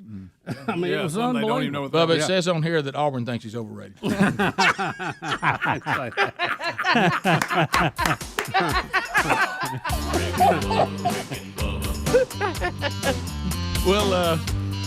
be back. 866 We Be Big is the number. The Rick and Bubba Show. We got other stories to cover today. Will of Meat still in play. You know that's going to happen before Friday. All right, at least by Friday. We'll be back. More Rick and Bubba coming up. Rick and Bubba, Rick and Bubba.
The Rick and Bubba Show, 866-WE-BE-BIG is our number. Excited to be given an opportunity this week.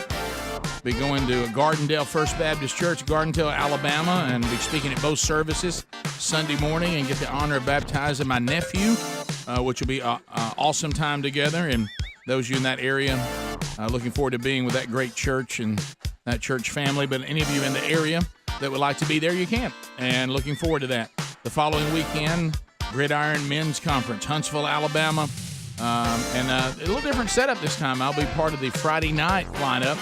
I'll have the honor of coming on after Herschel Walker and Ike Reichard, and then I'll be there then the next day. Jonathan Evans, Gary Chapman, and Phil Waldrop. Charles Billingsley leads worship. Get your tickets at gridironmen.com, and they will offer tickets at the door at the Probst Arena coming up next weekend, Friday night, half a day on Saturday. So, Bubba, I played Barkley coming out of the break, and we've heard Frank Caliendo do his impression of Barkley. A lot of people do impressions of Barkley. We dabble in Barkley, but then there's when somebody takes an impression and completely dials it in. We do impressions that are somewhat like it. They remind you of it. Yeah, but then they're not close, and that's part of the humor of it. Yeah, but then there's people that dial it in. Yeah. I mean, they've got it down. And one of my favorite things, you remember Caliendo told us that he had to go through this thing that John Madden did not like him. Right. And then finally won him over. But I love when the person that someone's doing the impression of is introduced to the person and they have to hear the impression of themselves. I love that. Every time that happens. Yeah, Gary's familiar with that. Yeah. I mean, but like Frank Caliendo and Gruden. Yes. They have become somewhat friends over that. So I don't know how you pronounce this guy's name. This was on Inside the NBA. I guess it was this weekend. I was watching it, and they highlighted a guy from D.C. who does Charles Barkley and played it for him, and it's pretty spot on. Well, here's the thing. It's now viral. Did you know the guy's been doing the impression for 17 years? Yeah. And it's just now become a big deal. Well, you know why? Because somebody found it and showed it to Charles. Right. So here it is from Inside the NBA. Here we go. He can do some impressions. One in particular, which I think you will find scary. Have you seen this? I don't think I have. Super viral. This is Everybody's tremendous. interested. Here's Danny. This is the first half analysis. The half of basketball was played. That's not the whole game. That's half the game. Damon Lillard, got it. He did a step back, but he stepped forward, and then he moved back. He went back about 25 feet. That's probably that travel, but they're not going to call it. Michael Junior Porter, he made a bunch of shots. Nikola Jokic, Joe Kitchen, he's tall. And Nikola Jokic or Jimmy Joe Jokic didn't foul nobody. That was something. That's a good half of basketball between Portland and Cleveland. Back to you, Ernie. Heard a lot of guys do you. I don't know if anybody's been better than that. That's pretty good right there. Danny Routier? Rouillet. He even messed up the guy's name. I wonder if he did that on purpose. That's funny. I'll say Listen, to be better than Frank Caliendo, you've done something. I believe he's slightly better than Frank. Y'all think that sounds like Greg. You knew he'd take this. Greg wants to be against it because we're for it. You got to admit, he's got some details in there that most people leave out. Yeah, he took. It's like he tried harder to make it even more like it. Yeah. Because Caliendo and some, we think we got enough. It was Bubba. But to be able to have a longer conversation and stay in it. Well, he's really studied him. Yeah. And Ricky's been doing it 17 years. But listen how close it is. I mean, here's another. Ernie Johnson with you, Kennedy Jet Smith, Charles Barkley. Oh, he's doing. Charles, He's what more. you see in the first half. Ernie, there's more Jimmys than Joes, but Ludacris have holes in different area codes. If you got the team with more Jimmys, they're going to beat the Joe team. unless the Joe team got a guy that goes by Jimmy. Sometimes a guy could be named John and go by James, and James could be Jimmy. Jimmy could be Ernie. Y'all don't know. There's a head, shoulders, knees, and toes. The Jimmys and the Joes are going to beat the pros. And, you know, my nose is what I smell with. There's different things to consider in this game. Man, he is on it. That's good. I mean, that's really good. He said he started doing impersonations on the playground, and he was impersonating the show in living color. Really? And he said he used to get called on the playground to do it. He said he'd remember the whole skit and dictate it back to people, which is funny. Well, and the fact that he can take the impression and then come up with things that are actually funny as opposed to just doing exactly what they do, which is what Caliendo's so good at. Yeah. And you said at one time somebody had Caliendo and him doing a Barkley off? Yeah, they had him in the studio going back and forth, and this guy, Danny, did his impersonation, and Frank was like, wow, that was good. He said it was a lot better than I thought it was going to be. First time I heard it, and he was a little intimidated about doing Barkley. Caliendo's the pro, and that's his thing. I will. Pros versus Joel. Can we do this, Adler? Is this okay? You say at this point, what does it matter? He's like, we're already in trouble if we are. Yeah. I know, but Danny, why is he taking off his shirt? Is Danny He's coming in. He has to come in. Okay, because so we can't switch mics. So here's Caliendo on this show, I guess. My gosh, how many people they got in? This is not Greg, the you one ain't I got saw. nothing to say. Well, this is not the clip I saw. Wow, This Chris is Molesky's in there. We got room. This is a different one here, isn't it? I don't know. All right, now there's Joe now coming in, sitting down. Here we go. Now so here we go. awful. I can't believe I have to do this now. Yeah. You don't have to do anything. Yes, I do. Yes, I do. But you know, Adam stinks. Yeah. It's about 1 part JP, 77 parts whatever that guy just said. What I did can't J- believe that that is just true. What did JP do just by bringing it up? It's a surprising upset, Ernie. The most important thing, Kenny, is that I before E, except after C, or when it sounds like A, is a Milky Way. Does anyone have a Milky Way?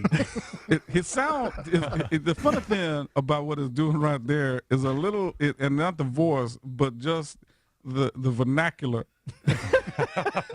It's a Reverend Jesse Jackson. That's a good word. That's a good word. So Frank's admitting, hey, this guy's threw Frank off. It was so good. You're right. Well, and he's almost like I said, he's gone a step further. Yeah. Going, I'm gonna Oh, get yeah. even more detailed with it. So he definitely that's the best Barkley I've heard. And there's a lot of attempts out That's there. a good one. And ours is like 175th. Yeah, out of all we do is We got just one phrase. That's all we do. There's a lot of people can Hey, do Rick, terrible. where's Bubba? Yeah, terrible's out there a lot. Yeah. Well, hey Rick, where's Bubba? Bubba's so fat I don't even and then he start. Remember, we used to get on us about our weight every time he saw us, as if he had anything to say. No, he quit that. He finally stopped because he realized that that's a competitor that you just can't push out of the post. You remember we used to see him at Gold's Gym, but he was never doing anything. No, he was just walking around yelling at everybody. Yeah, he never. I don't think I ever saw him work out. He wasn't doing anything. I think one time I saw him walking on the treadmill and he quit. Though. He got on that stepper. But when I Yeah, came that in, he stepper started was- talking to me. He stepped right off of it. He'd stick his head in the room. We were doing torque and just holler. Yeah. And he'd leave. Yeah, He's always so nice, though. Oh yeah, great. I got. Thank you, Speedy. Oh, what was that? Bubba tried. You can't help it. No, and I don't know a good one. That's part of the funny of it. Oh, thank you, sweetie. Thank you, sweetie. Thank you. Oh, thank you, sweetie. Yeah, that's terrible. That's terrible. Well, Speedy. Well, Speedy. Oh, What do y'all put your tongue on that? You just put it back down just a little bit. Almost like you're going to do Helium Boy. You don't go that Rick, far. you're heading towards Helium Boy. You don't go that far back. So is it up? Just leave it right in there. Just talk You about just have a lazy So you mouth. have it kind of up top. Get your mouth just a little bit So lazy. lazy. Where's Hey, Bubba? Helmsy, why are you in love with Greg? He's got a Somebody said the Helms is Greg's best friend. made it through a little Louis Armstrong. It's terrible. Who was that talking about Helium Boy the other day? I heard somebody. Somebody said they liked it. Oh yeah, that was it. But the what's it called? I can't. That name's too long. I can't think of it. Come on, Greg. He What must you have been remember? using medical marijuana or something.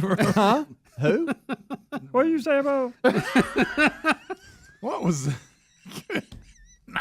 I love the Bubba, fact. Bubba, you done lost your mind.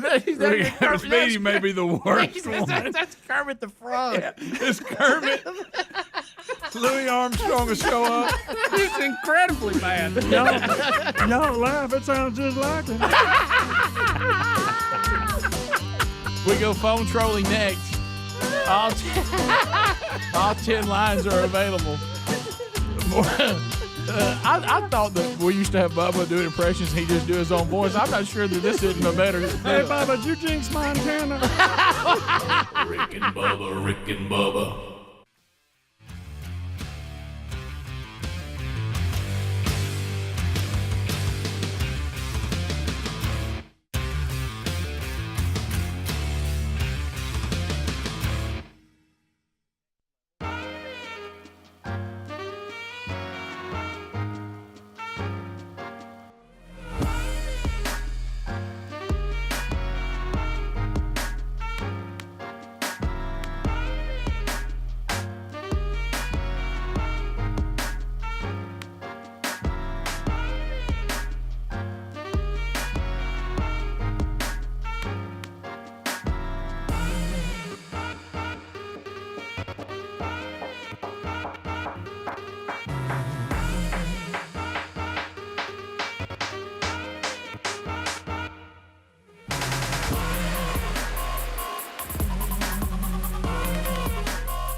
35 minutes now past the hour of the Rick and Bubba Show. Lines are available. Interns are ready. Milli Vanilli Wafers in there. Also picking and cheering. Boom Boom Bazooka in the house as well. Taking phone calls right now at 866-WE-BE-BIG. At the end of 30 seconds, the buzzer will sound. Your time on the program will close. Another person will get an opportunity. While you're lining up, you heard the discussion, Helmsley having car trouble and all this, and the good thing that he found out, he found out he had warranty. But, in a lot of cases, your warranty is not there for you. And that's when you need to get a protection plan from CarShield. If the automobile you're driving is no longer in warranty, and I think the sensor I know there was another bigger deal, but the sensor alone was $1,100. Yeah, right. It was. That was $1,100. It was. I mean, that's just for you talking about the ride height sensor? Yeah, you got to have that. Yeah. So all these high tech cars now, if any little thing goes wrong, it's $1,000. I mean, they can hit you with $1,000. Get back, bam. So, but if you've got CarShield, then and they pay the ASC certified mechanic of your choice directly. You pick him. You get roadside assistance 24/7. You get rental coverage, no problem there, and you get trip reimbursement. All that at no additional charge. So get that automobile protected for unexpected repairs. You don't need that. Goodbye vacation budget. You don't want that. So put them to work for you now by going to carshield.com. Use the code Bubba. We'll get you 10% off. Or call and mention us at 1-800-665-2157. You'll also get 10% off under the CarShield. All right, let's get started. Any topic you want to talk about at 866-WE-BE-BIG. The Rick and Bubba University interns are standing by. Let's go, Rick. Daniel is in Montgomery. Daniel, I-92, WLWI. Go ahead. Morning, fellas. I just want to see what Underwater Man's thoughts were on the Charles Barkley impersonation. Underwater Man.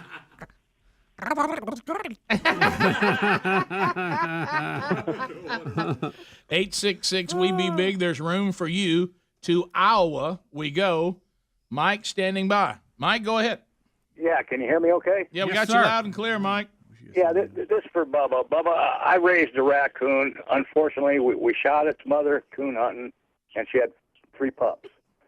So, and I'm going to go real quick on these because I know you got people waiting. Its favorite food, because I had to wean it, was I put bread or milk on a piece of bread. Mm-hmm. It would eat the bread to the crust and leave the entire square of the crust. Mm-hmm. When he got older, that was his favorite treat. Do the same thing. Second, I'd be laying in the backyard. Mike, are you saying you cook toast for it? Mike, go back this again. There's so many things firing at us, and you were hurrying, but there's no need now. You've got a time. Yeah, we're gonna give you time. All right. Did you say you dipped bread in milk? No, I take a piece of bread Mm-hmm. and I put it on the ground and I pour milk on it. Mm-hmm. And he would eat the bread from the ends. This is how I weaned him. He would suck the milk like up his nose and in his mouth, and he would suck all that bread up to the crust, and he would just leave the crust. And that's how I weaned him. Like a first grader. Yeah. Wouldn't eat the crust. Without using a bottle. Now draw that line to Bubba's situation. Yeah, I'm not wanting to raise one. I want to discourage one. Oh, well, I shot mine with a .22 when I killed his mother. Oh, my gracious, y'all. I mean, but now the coons are nice. And the second thing is, it would crawl up on me if I was laying in the backyard. It would came up, take my pack of Marlboros out of my pocket, open the pack, take one cigarette out at a time, and step on it because he hated smoke. No, Mike. I'm not kidding. Mike. Yep. And the third one is, my dad was painting our back porch barn red paint. He turned around, and there's Al. That's why I named my coon, Al Capone, after Al Capone. I kind of took that. He turned around, and there's Al up to his armpits in this can of paint. Oh, no, Al. And when my dad turned around, he hollered out, Al. The coon went sliding. My dad grabbed Al, took him out in the yard, and was hosing him down. And the neighbors thought my dad slaughtered this animal in the backyard. Oh, because of the paint. So all the red paint. What? And I've got a lot of stories about Al. I bet. Yeah. Now, Mike, how do you get the show in Iowa? I get it off of YouTube, you guys, and I listen to you every morning. Thank you. How did you find us? by YouTube, I think. I can't remember when, but I've been listening to you every morning for quite a while now, and I get up very early. I'm a Army veteran, and I'm a little older than you guys. And early time for me is great in the morning. It's just something about it. Yeah. You guys are right there for me, and I just love the whole thing. I watched the morning show with the three guys, and then I watch you guys for the next 4 hours. Right. Mike, thank you for your service. Wait, whatever happened to Al? Yeah, but did Al just finally die a normal animal Let me death? tell you, Al got up to 25 pounds, so I couldn't carry him on my shoulder anymore, but he would follow me everywhere. And if I stopped at a stoplight, he'd stop with me. And anyway, Mother Nature called, and he had to go hit Mother Nature. You know, he had to go reprocate. Understood. Right. Yeah, and so that's how I lost him, and he had a darn good life, but I've always wondered about that myself. Well, thank you. I appreciate you calling. He never brought his new family to meet you? No, he never did. In Disney, they'll always do that. I know they do that. At the very end, he introduced you to his wife. You'll see them. They'll be out in the yard waving. Yeah. Oh, yeah. Well, Mike, thanks, and thanks for your support of the program. Moment of silence for Al the raccoon. There you go, Al. All right, there we go. When I was a kid, I wanted a pet raccoon. I know, but Greg, you know what we settled for? Possums. Remember we caught them possums that time? Do you think now that we're dads and you're a granddad and I'm a great uncle and all that, do you think that Dad just simply went and let those possums out? Yeah, he acted like they escaped. He acted like they escaped. Yeah, he comes home and Greg and I have just filled up his dog pen with possums. Yeah. And we'd caught a bunch of young possums. We knocked over a tree. Yeah, and they were in there. They were inside the tree. And we caught them by their tails and put them in Dad's dog, not the one the box dogs are in, that the box that you haul them in the back of the truck. Yeah. So he gets there and there's possums just pacing back and forth in front of the dog box, the door, and they got out. All of a sudden he's like, "Well, God, I'm surprised you hadn't. I couldn't believe they got out. I can't believe you hadn't thought of that already with some of your problems. Well, I have. The screen door was open. I don't know what happened. I know. No, Where'd he go? As a matter of fact, if I didn't have such kind neighbors, that would have already worked. They keep bringing him back. Oh, Greg, they've brought him back so many times. Is he going after the chickens? Hey, that doggone screen door. No, those people finally gave up. They just said we're out of the chicken business. Your dog has ruined our chicken experience. How can a dog that looks like a stuffed animal still have that in him? Rick, he's a wolf inside. No. Still deep down inside, he's a little wolf. He's like those chickens. I must get them. Yeah, absolutely. Taffy out of Alabama. Taffy, welcome to Rick and Bubba. Go ahead, 30 seconds. Hey, good morning, boys. Listen, Bubba, I'm a raccoon, and I got some bad news for you. We ain't going nowhere. We're staying right there. I like it. This is the guy from New York that calls. What's his name? No, this isn't the guy from New York. This is a guy from South Boston. We ain't going nowhere. That is funny. We ain't going nowhere. That's good. Yeah, what about Al? Greg, I may take Greg's advice and hot foot him. There you go. That'll work. You know, Greg thinks hot footing any pest is the way to go. If you've got bad thing about it, you can hot foot in. Or the tannerite mushroom. Bubba, let's go to Oklahoma. Nate. Hey guys, how's it going? Hey, good, Nate. How are you doing, buddy? Good. Hey, I spent 15 years of my life chasing coons with hounds, and I know a lot about coons. Raise a couple. You always lose them that first breeding season. They're going to go do what the guy said. Yeah, but coons do not have saliva glands. That's why, as a kids, and as we were taught that coons were clean, they washed their food. It wasn't that. It was because they have to have the food wet to eat it. That's why that coon wouldn't eat the crust, because the milk, he said, he put it in the middle, and so he would eat that soft, moist part, but he wouldn't eat that roughage on the edge because he don't have saliva glands. Hey, Nate, anyway, Nate, have you been running? Yeah. You sound like you're having to catch your breath. Just settle down. I'm a contractor. I've been up and down ladders. Okay. Just settle down, Nate. I mean, so Nate, give us some good info. All right. I had a dog that studied out to breed, and his name was Late Night. Night was spelled N-I-T-E. Late Night Big Bubba. He was one of the greatest coon hounds around. He was on magazines, covered.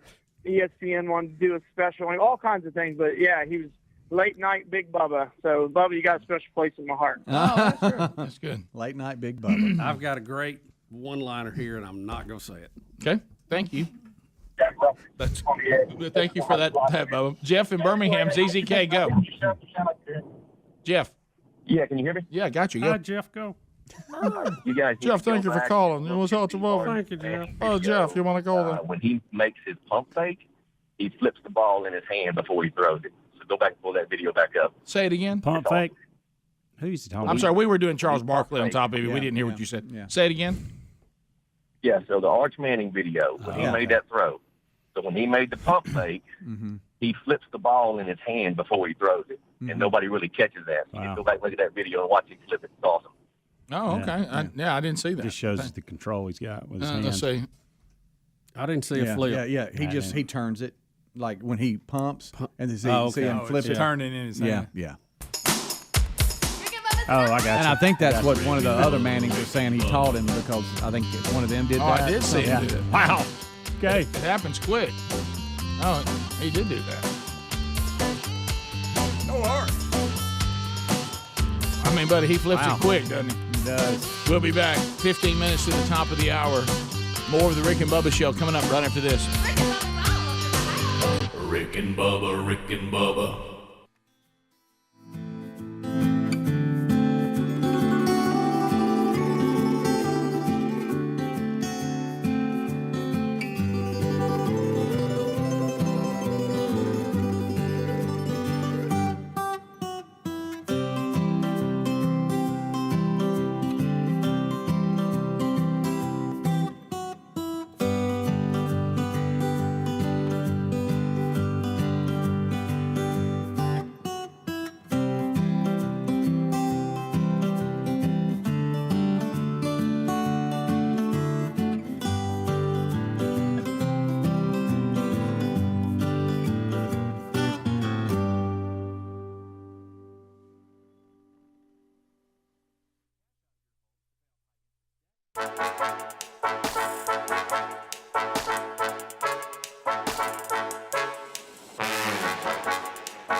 the gravy, please. Rick and Bubba, Rick and Bubba. Ooh, it brings me to my knees. Rick and Bubba, Rick and Bubba. I can't start another Rick and Bubba, Rick and Bubba. day without It's 9 minutes to the top of the hour of the Rick and Bubba Show. We're back. 866 We Be Big is our number. All right, stories that we haven't gotten to. Adler, I meant to tell you this in the break. I see you have the actual video, the Trump video. Just give me a thumbs up when you have that one, and we'll play that when you got it. So while you're looking for that, Nathan's. We mentioned this early in the program. Nathan's Famous adds plant-based vegan hot dogs to the menu, and I don't like this when famous Does it come to that? When famous restaurants cater to the vegans. How about this? Part of them being vegan, they don't get a Nathan's hot That's dog. right. Let's be done with that. Part of being The vegan. salad bar ain't offering a hot dog. Thank you. There you go. If you're a vegan, you don't get a hamburger. not your We don't choice. need to do some plant-based hamburger for you. But are you big on Nathan's hot dogs? I've never. You can buy them in the store. I've seen them. Yeah. I don't even know if I've ever bought them. I've had. I mean, they're all right. They're I mean, famous, they're right? good. I mean, Nathan's famous you hot know, dogs. they're not a spiral dog with barbecue sauce. I'm not tell you that. No. You know, and I think it was you, Rick, that brought up the story about the food that built America. I think it was you that built up that History Channel series. Yeah. And they talk about Nathan Handworker, I think's his name. Is that his name? And so he was trying to compete because the burger wars were going on at that point in time. And we've all seen the McDonald's movie. Oh, yeah. But McDonald's and Burger King were kind of coming up with something different. And I think the Whopper came along then, and McDonald's needed the Big Mac to compete with the Whopper. And then that's when Nathan Handworker said, I got to do something different. And that's he come up with a hot dog. He went. It's not a bad hot dog. Yeah. But I mean, let's don't have a plant. I just like the history behind it. I do too. Oh, because I he love all struggled for a long time to get everybody on board with a hot dog. They better not have them at the 4th of July when they're scarfing them down. No, we can't have that. I don't like plant-based hot dogs or hamburgers. I think there's something wrong with that, and I think that we'll be held accountable. Yeah. Donald Trump. Now, this is so Trump-like right here. This is so Trump-like. So everybody's getting on fire with Ron DeSantis. Right. Oh, boy. Well, Trump wants us to know that he thinks that he would consider him as a good running mate. That's so funny. Here it is. Here's Trump talking about DeSantis. If you were to run for the presidency in 2024, would you consider Ron DeSantis, governor of Florida, as your running mate? Sure, I would. But, there are numerous people that are great. I would certainly consider Ron. I was at the beginning of Ron. I was the first one to endorse him when he came out as a congressman that a lot of people didn't know, and my endorsement helped him tremendously, and I know him very well. He's a great guy. We have other great people. I mean, you look at some of the Republican people that have done a great job with states, and you don't see that with the Democrats. I mean, they kept their states closed and locked down, and the schools are closed. It's just absolutely outrageous how. Today, I'm very proud of myself. Trump wants us to know he's really the one that found us. Yeah, Rick. I mean, he was a great help to him. I miss this. I really do. Trump, look, everybody's talking about DeSantis being running for president. Trump saying, well, he could be a good running mate for me. do you think Donald J. is coming back in 2024? I don't know that he can win, though. I think that the part of the okay, let me say it this way: assuming the election was somewhat fair, okay, I think there is a block of people who did not support him that hurt his reelection campaign, and that was the suburban moms that thought he was being mean. Right. And I don't agree with them, but I think that hurt him. And I don't know that they would be in line to vote with him this time, even if their gas prices have gone up. Yeah, I think you're right. And again, I understand we got to get to the point to where we feel good that the elections actually tally everything correctly. And I know that debate continues. Yeah. So I'm putting that over here. Yeah, I had to set that aside. Yeah, we'll set that aside because we all do need to be sure that the votes are counted correctly and all that. And I know there's been some one vote, one person, all that stuff. You're right. And dead people shouldn't vote, all that. Right. So this new thing of when I die, don't let me vote Democrat is owning it is. Now I've seen the bumper sticker. Now the bumper sticker's out there. I saw the T-shirt first. Now I see the bumper sticker. Gosh, that's good. If that ain't copyrighted, we may need to run that up the flagpole. But anyway, I think that if you are the Republican Party, the thing, and I know you can't just speak truth anymore without about everybody's sake, because we all become extremists back in our corners. We don't critically think anymore. To critically think doesn't mean I disagree with you or that I have changed an opinion on what my preference might be. Right. But you better be smart enough to critically think. And I think the Republican Party will look and say, well, he couldn't get 2 terms. So he doesn't go in our list of people who got 2 terms. He was not able to win a second term. Why would we want to put our eggs in that basket again? Because he didn't win. Now, I know everybody says, well, he really did or he didn't or whatever, but let's just deal with the outcome. Okay. Let's, aside from that, do we all agree that there was a block of people, mostly suburban moms, that were turned off by the style? Not what it was, but the way he went about it. Oh, it wasn't just them. I think so. It wasn't just them. I can't tell you the number of men of faith that always had to start out and say, all right, now, first of all, let me just say, I don't like the way he handles himself. I don't like things he says on social media. People had to say that all the time.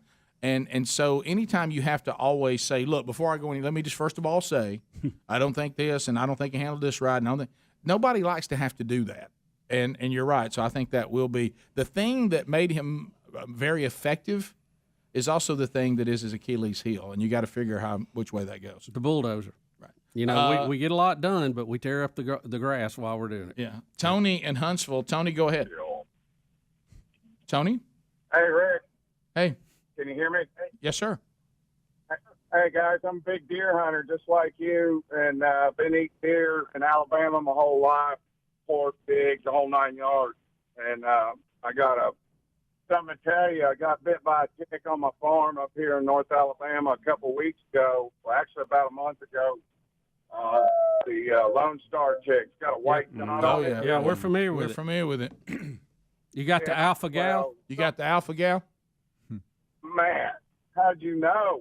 We know all about it. We've been following this. Freezer's full of deer meat. Now you can't eat meat, can you? Man, I'm telling you, my throat closed up. I thought I was going to have to hit the EpiPen. So are you still struggling with it? Or are they able to treat it? We know a guy who was one of the first cases of this that was documented. Yeah, I know, Bubba. It's I got the blood results back today. Nominal reading on that is 0.1. I'm 6.86.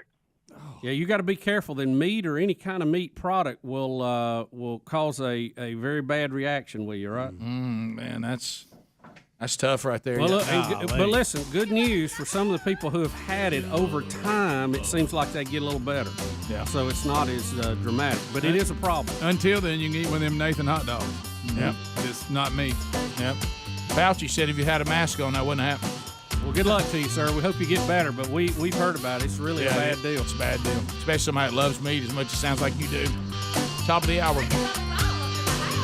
Rick and Bubba, Rick and Bubba. Hey, thank you for watching Rick and Bubba live on our YouTube channel. We're here live every Monday through Friday. Be sure to subscribe and hit the little bell for notifications. Rick and Bubba, Rick and Bubba.